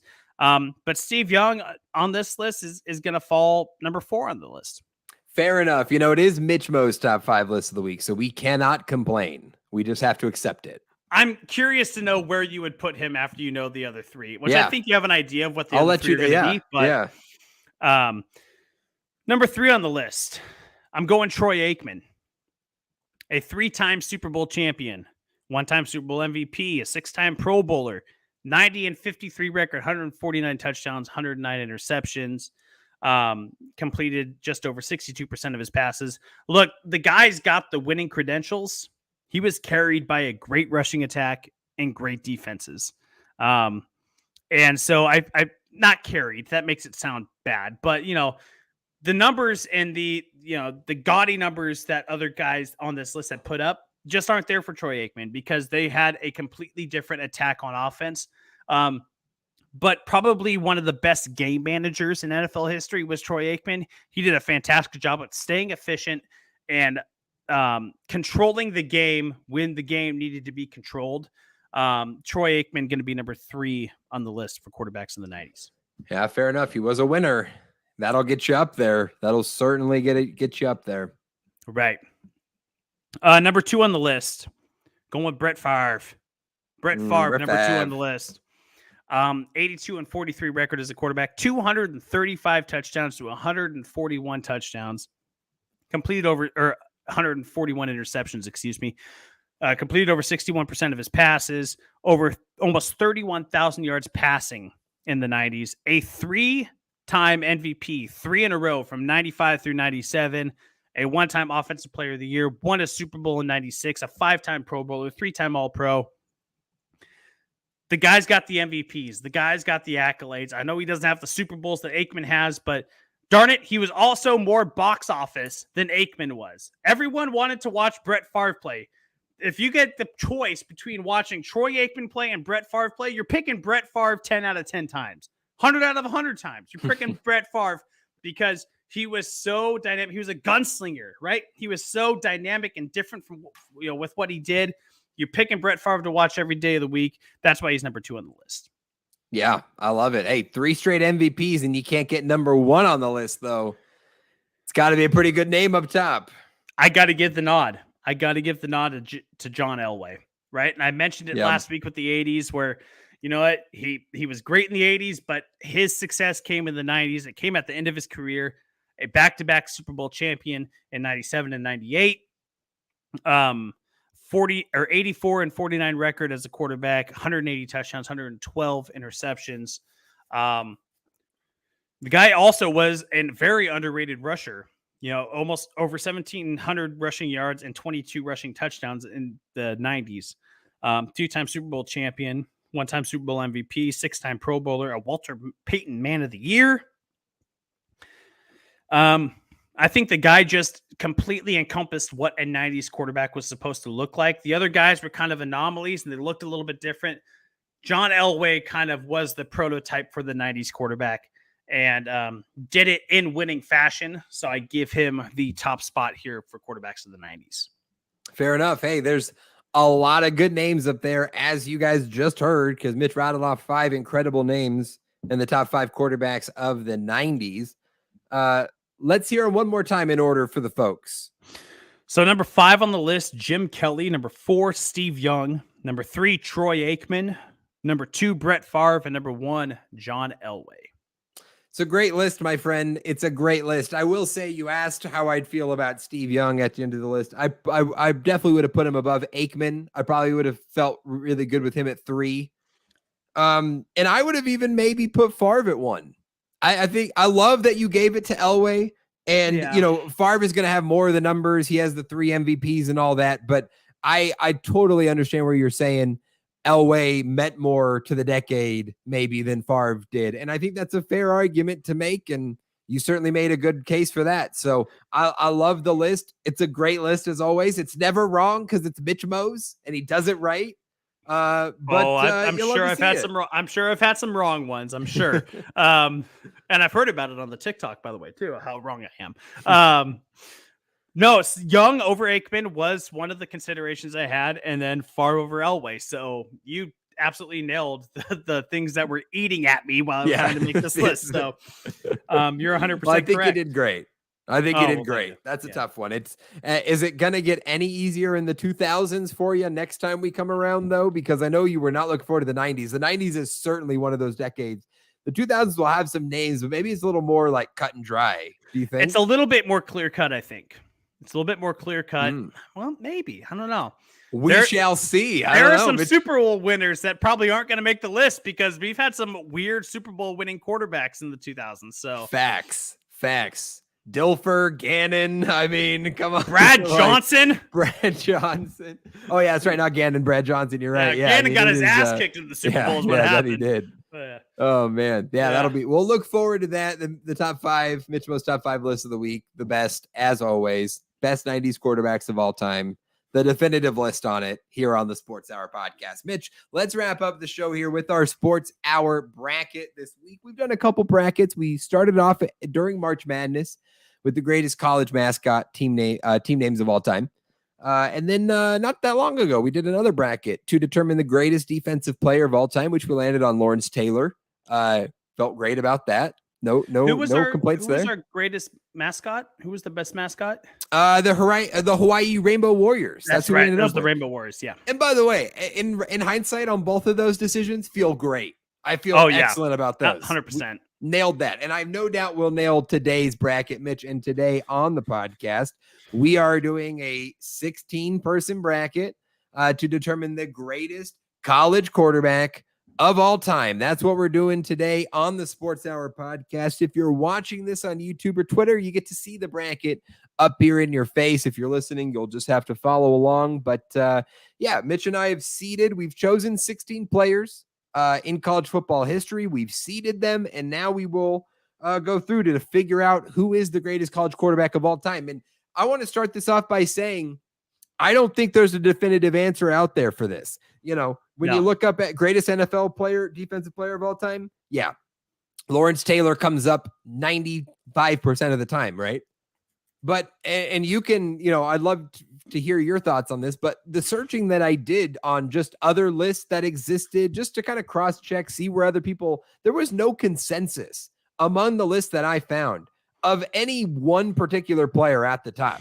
It was a wide variety of cases on who people put as the best quarterback of college football's history. So I'm excited to see where we end on this. Yeah, I mean, I saw anything from Tim Tebow to Johnny Manziel. It was even mentioned in some of those lists because of his excitement he brought as a quarterback, which clearly you wouldn't consider him one of the greatest college quarterbacks of all time, but he's mentioned in some people's lists because it resonates something. I think that when it comes to talking about college quarterbacks, it is completely subjective. Because I think more so than the NFL, college football makes you feel certain, like different feelings. I think that you get more tied to the individual than you do like in the NFL where you get tied to the team. Right. And so, I think this is going to be a very interesting one that we go through. We got 16 guys. We split them up into 4 groups. So basically, you're going to see it as kind of 1 through 16. But basically, what we have is 4 groups. One group of 4 1 seeds, 4 2 seeds, 4 3 seeds, 4 4 seeds. With the 4 seeds being what we call small school legends. But basically, what it's going to be is non-Power 5 legends that we have grouped into the 4 seeds. So you're going to see some names excluded. Don't get at us, right? We'll get to them later, but we want to give some of the small school non-Power 5 greats the shout out and give them the opportunity to go through this bracket as well. So Absolutely. Because just like March Madness, you'd have some small schools ready to upset on the big stage. And just like that, we've set that up the same way. So perhaps we will see some upsets. It's not interesting to just get the chalk guys in there. It's not interesting. Come on. We're about it's not interesting. Content, people. This is a content machine, not an information box. No. Yeah, exactly. Yeah, we're not a textbook. We're trying to make some content here. Let's go.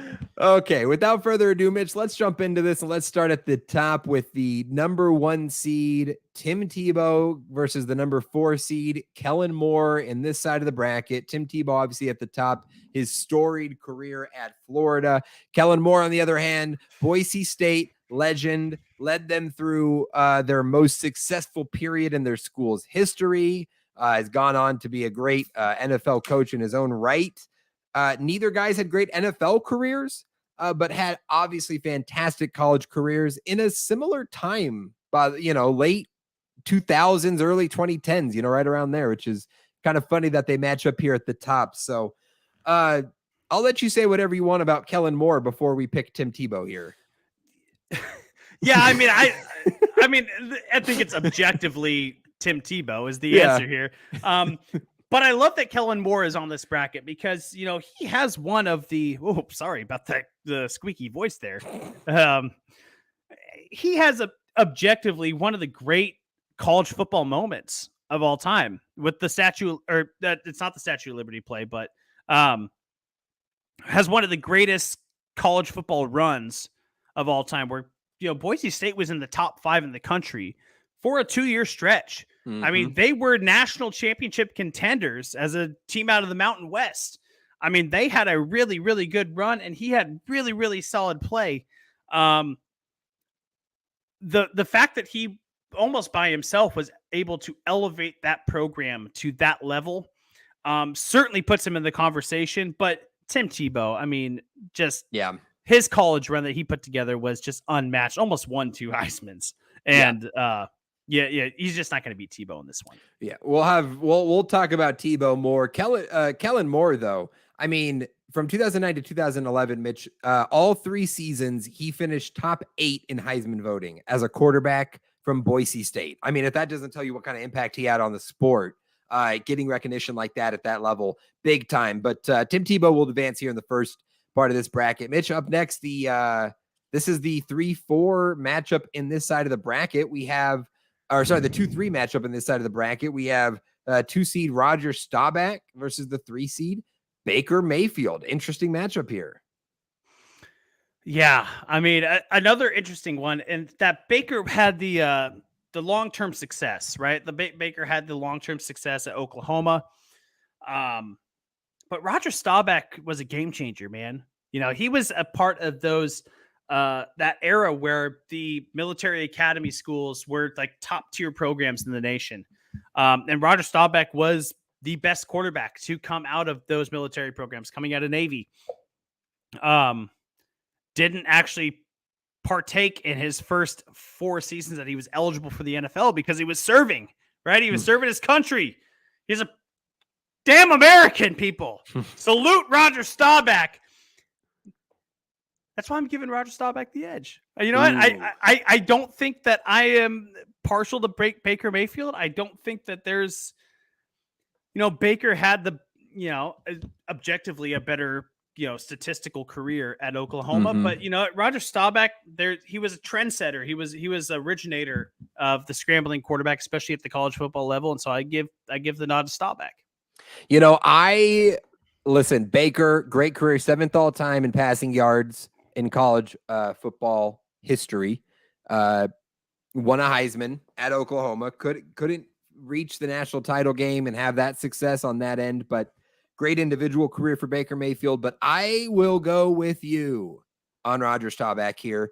Won the Heisman 1963 at Navy, and the last player to win the Heisman from the Service Academy. So obviously a throwback here, but we got to give some respect to the old heads. We'll go Roger Staubach. Yeah. I like that.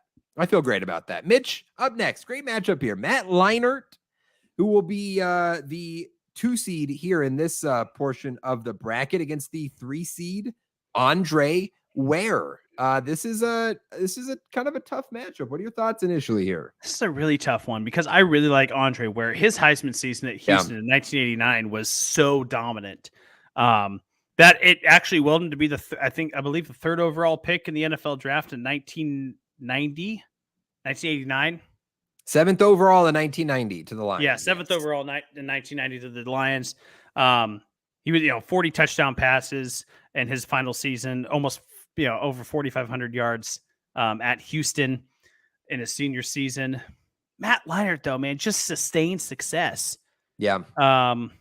3 seasons of it. So do you take the sustained success over the monster season that gave him the Heisman? Matt Leinart's got a Heisman too. As much as I love Andre Ware, and he was fun to watch. If you watch some of his old games, he's really fun to watch. I'm sure there's some on YouTube.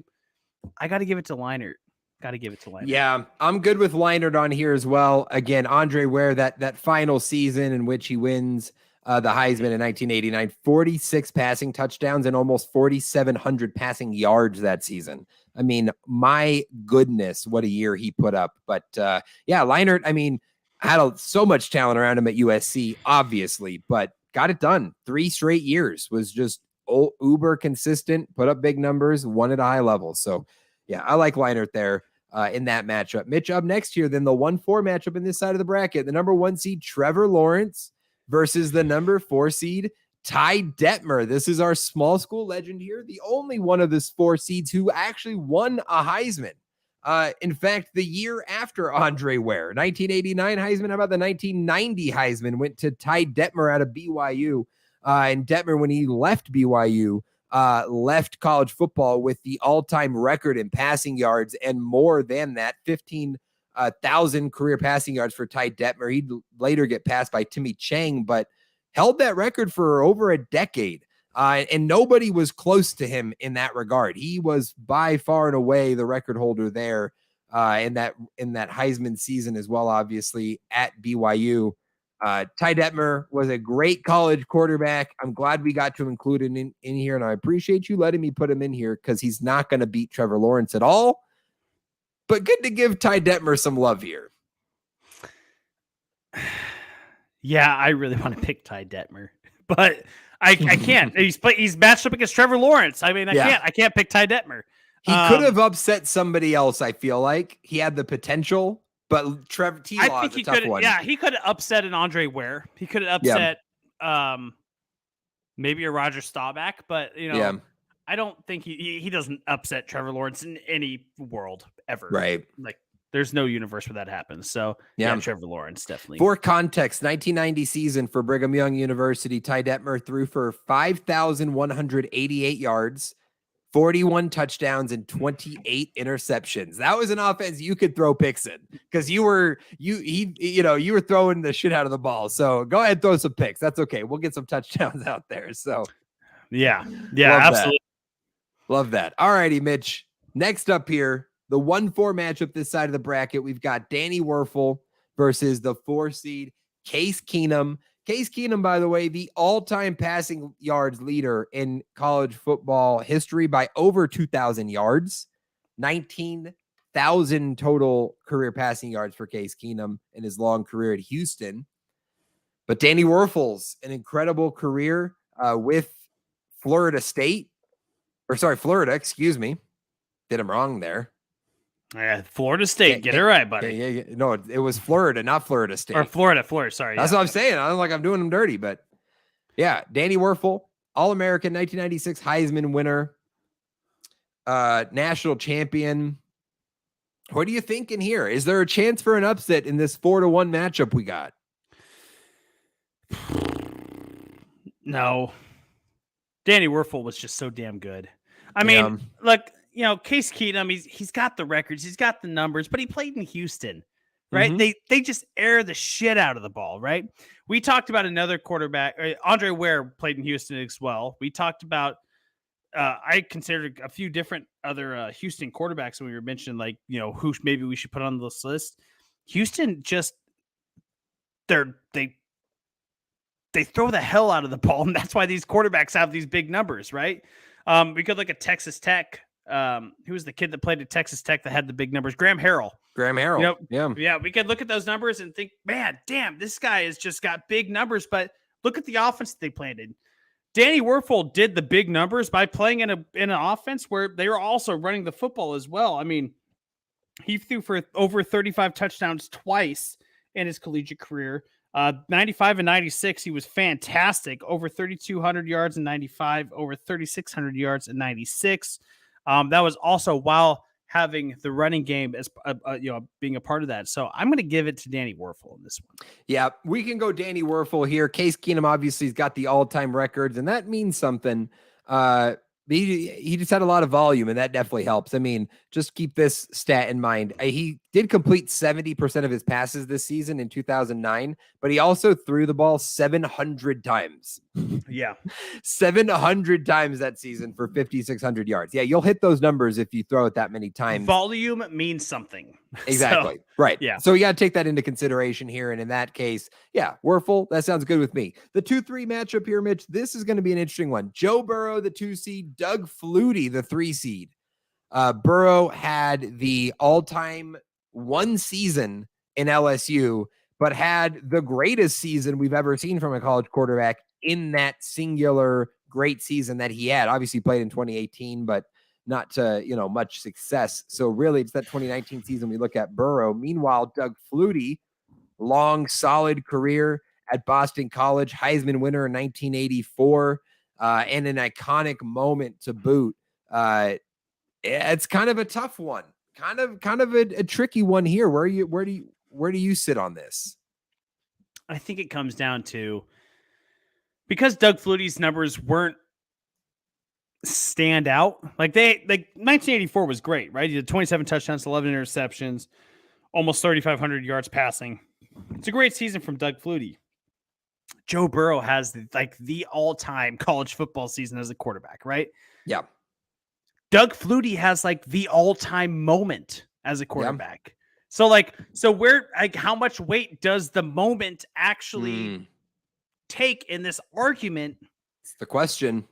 Joe Burrow has a moment, though. That moment, the season he put together, will be stamped in college football history forever. Yeah, but no one's playing that over and over again, right? They're playing Doug Flutie's play over and again. Fair enough. I think Doug Flutie's going to be remembered for that great moment. He's going to be remembered as a Heisman recipient. I think Joe Burrow is the greater quarterback, though. Yeah. I think when I talk myself through it, I got to give it to Joe Shiesty. I think Burrow is the choice, and I think this is a very close one in that you could be tell by how we deliberated on this. But this one stat stood out to me, and yes, different eras, early 1980s for Doug Flutie compared to when Joe Burrow played. But Joe Burrow threw for 60 touchdowns in 2019 That's season. Stupid. That's 60 touchdowns that season. Doug Flutie threw for 67 touchdowns in his 4-year career at Boston College. So, yeah, I mean, just seeing those numbers next to each other was jarring. I mean, a different era too. Again, different era, but still in one season to do what Joe Burrow did, absolutely incredible. So yes, yeah, we'll go Joe Burrow here in that matchup. In the final 4 here, starting with what's going to be the 2-3 matchup, Chris Winkie, the 2 seed. This is the Florida State quarterback we're looking for. Yes. I always get Werfels and Winkie confused on where they played. I'm going to be honest. Thought I was right on that, but I was definitely wrong. But Chris Winkie, the Florida State legend, versus Vince Young, Texas legend, absolute destroyer of Dallen's hopes and dreams as a young kid watching that Rose Bowl national championship game. Vince Young is so good. I love Vince Young.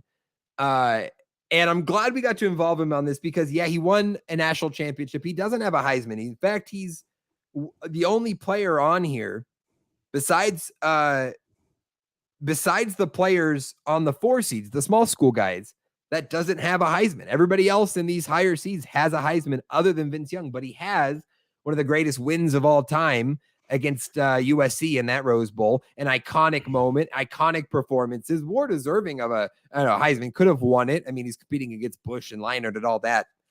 But Chris Winkie had an incredible Long career, 3 solid seasons, culminating in that 2000 senior season where he lit it up for Florida State and wins the Heisman.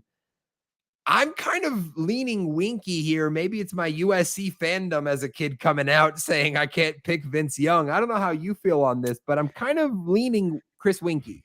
I think this is the toughest matchup that we have in this first round. Yeah. Because Vince Young, man, like when they play like iconic college football moments, Vince Young running into the end zone to take that, to score that go-ahead touchdown in that 04 championship game. Kills me. That is, or no, sorry, it'll be 05. 05, yeah. That would be, that's one of the all-time moments. He has that all-time moment, just like we talked about with Doug Flutie. But, you know, Chris Winky, man, he had sustained success, 3 years of sustained success. Yeah. Vince Young was more dominant in his shorter period of time, but Chris Winky, maybe the slight edge over Vince Young. Yeah. I think the slight edge. Yeah, they're both national champions. Chris Winky, 1999 national championship with Florida State, and obviously he was Vince Young as we talked about. But I think we have to go Vince Young. I'm sorry, I have to go Chris Winky here. Chris Winky. Oh yeah, Chris Winky. Yeah, Chris Winky. Yeah. I love Vince Young, and he was great and iconic and all that. And I'm glad we got to involve him and include this. He certainly could have been swapped out for other guys. You know, you could have made a case, but I'm glad we got to include him in here. Can't get past the Seminole legend here.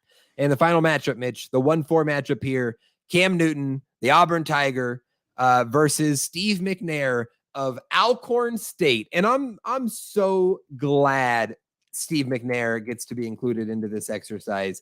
That year at Alcorn State in 1994 put him on the map in a way we've never seen from a player at his level. Finished third in the Heisman voting at Alcorn State in 1994 and ended up being the 3rd overall pick in the 1995 draft to the Oilers. So Steve McNair put out an incredible season, left the FCS ranks with records to boot on the way to his great NFL career, and more than deserving of being on this list. It's hard to beat Cam Newton, though. It's really hard to beat Cam here. I want to give you the chance to talk about Steve McNair, though. I mean, I'm actually trying to look up Steve McNair's stats right now. I can't find it on Sports Reference. Oh yeah, it doesn't even exist on. It doesn't even exist. Football Sports Reference. That's how, yeah. That's how obscure this 90s. One is. Nobody was tracking stats in the 90s, let alone like stats for Alcorn State. Well, no, I found him for Danny Werfel. I found him for Chris Winky. I couldn't find him for Steve McNair. Found him for Andre Ware. Couldn't find him for Steve McNair. Alcorn State, little old Alcorn State gets a shout out here. And you know what? Steve McNair, he was one of those quarterbacks that we grew up with, being one of the best quarterbacks in the NFL, right? For his, obviously his arm, but his mobility. I'm sorry, it's objectively Cam Newton here. It's objectively Cam Newton. I mean, Steve McNair was fantastic, but Cam Newton, what he was able to do with what little he had around him at Auburn, incredible. Newton. Yeah. I have, and that hurts me as an Alabama fan to say it, because Cam Newton shouldn't be getting the nod that he does, because I'm an Alabama fan. I hate Cam Newton, but just I pulled up stuff on McNair just so we could kind of wrap this up. Alcorn State, obviously an HBCU, historically black university, competed at the time in the Division 1AA, which is now known as the FCS levels. In 1994, his senior season, McNair gained 6,281 combined yards rushing and passing, along with 56 touchdowns. His total offense averages were 571 yards a game for 11 games that season. Incredible. Finished 3rd in the Heisman voting behind Rashawn Salam and Kajana Carter. So there you go. Yeah, Steve McNair deserves the shout out here, but we're going Cam Newton for the pick. Absolutely. All righty, Mitch. 8 remain. Let's get to it. Tim Tebow, Roger Staubach, the 1 and the 2 seeds here. Staubach, again, we talked about him, the history at Navy, winning the Heisman as a quarterback in the 60s. Tebow and what he was able to do is over his whole career. It feels hard to pass on him at this spot. It does. It really does. I think we're going to have to go Tebow here pretty easily. Easily. We'll go Tebow, and shout out to Roger Staubach getting passed into the second round. You love to see it. Love to see it. Love to see it. Next up here, Mitch.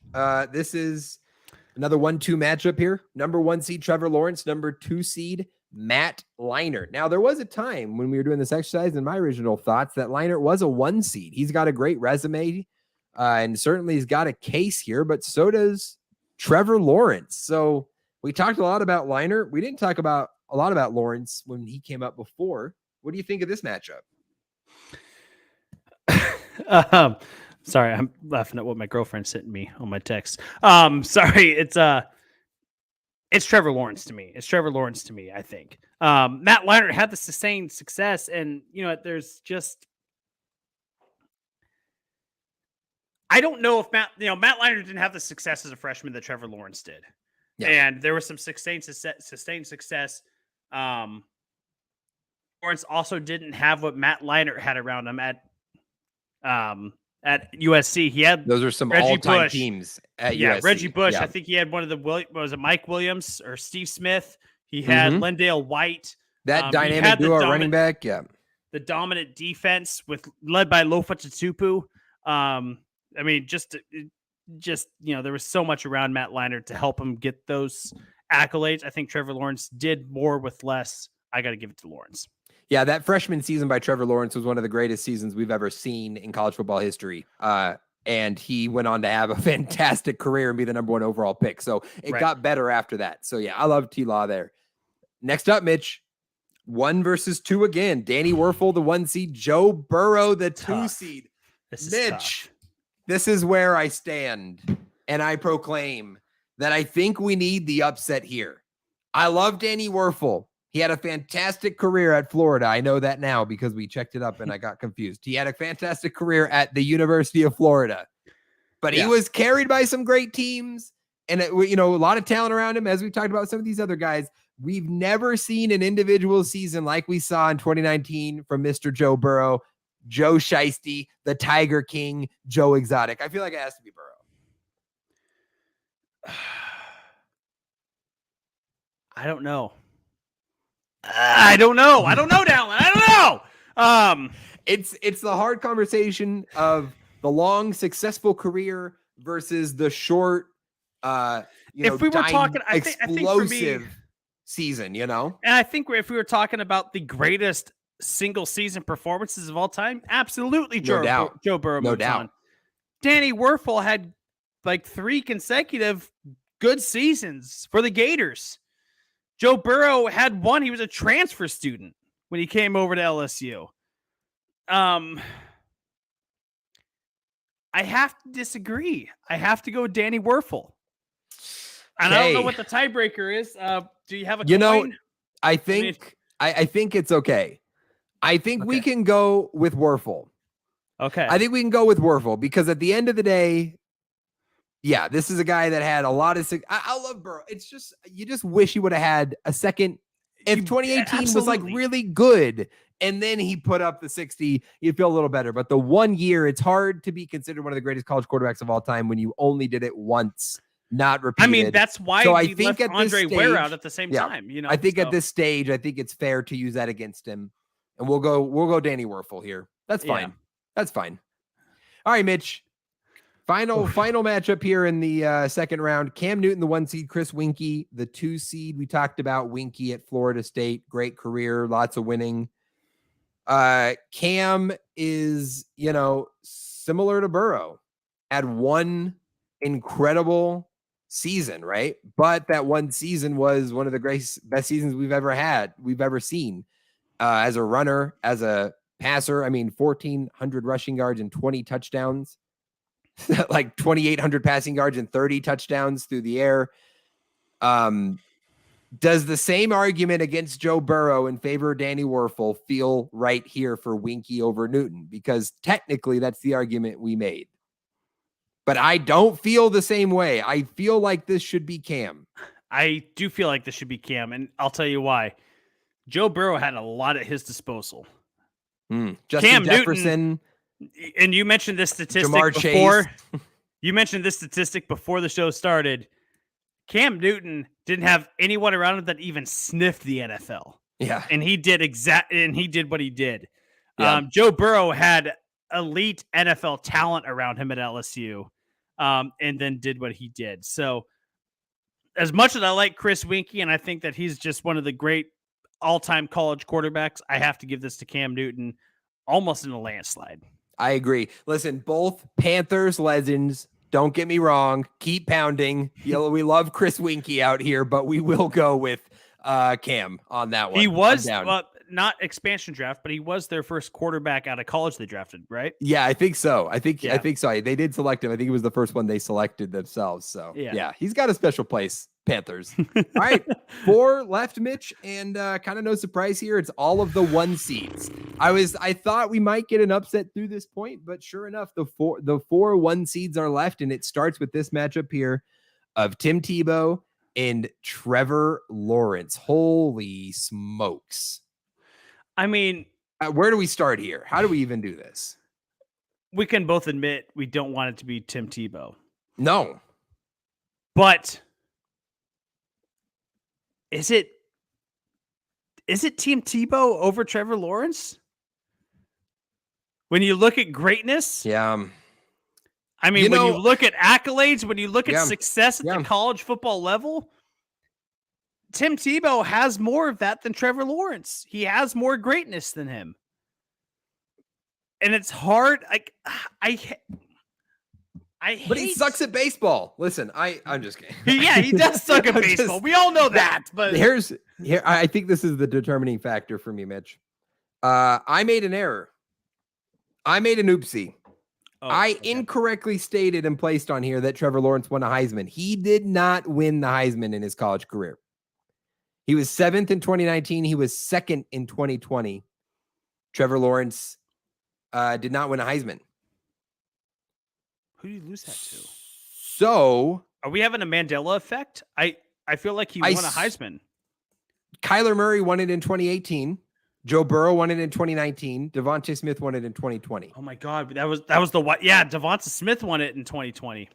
So, considering he did not win a Heisman, and considering Tim Tebow arguably could have won back-to-back Heismans in 2007, 2008, I unfortunately have to agree with you. I think it's Tim Tebow.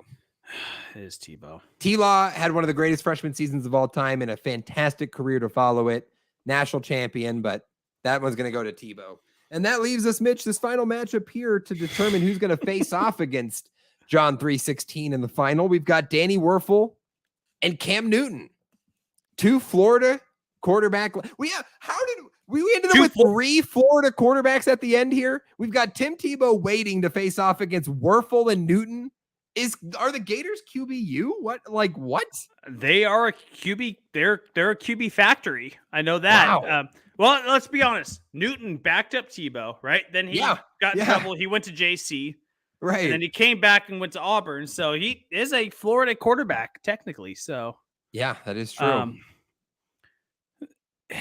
Hey, again, we didn't pick Burrow over Werfel because of the 1 year. So can we pick Newton over Werfel for the 1 year? Can we do it with that in mind? I can't. I don't think we can. I have to go Werfel. Damn it. Sorry, Cam.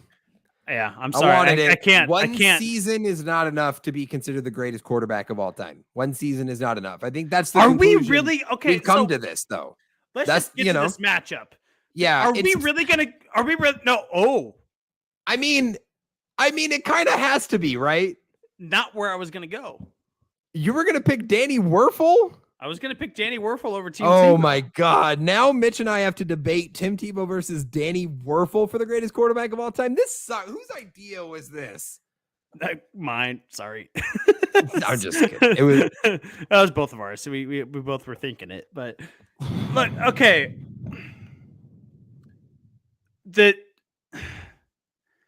Mitch, I don't even think people remember Danny. I don't even think people remember Danny Werfel was a quarterback.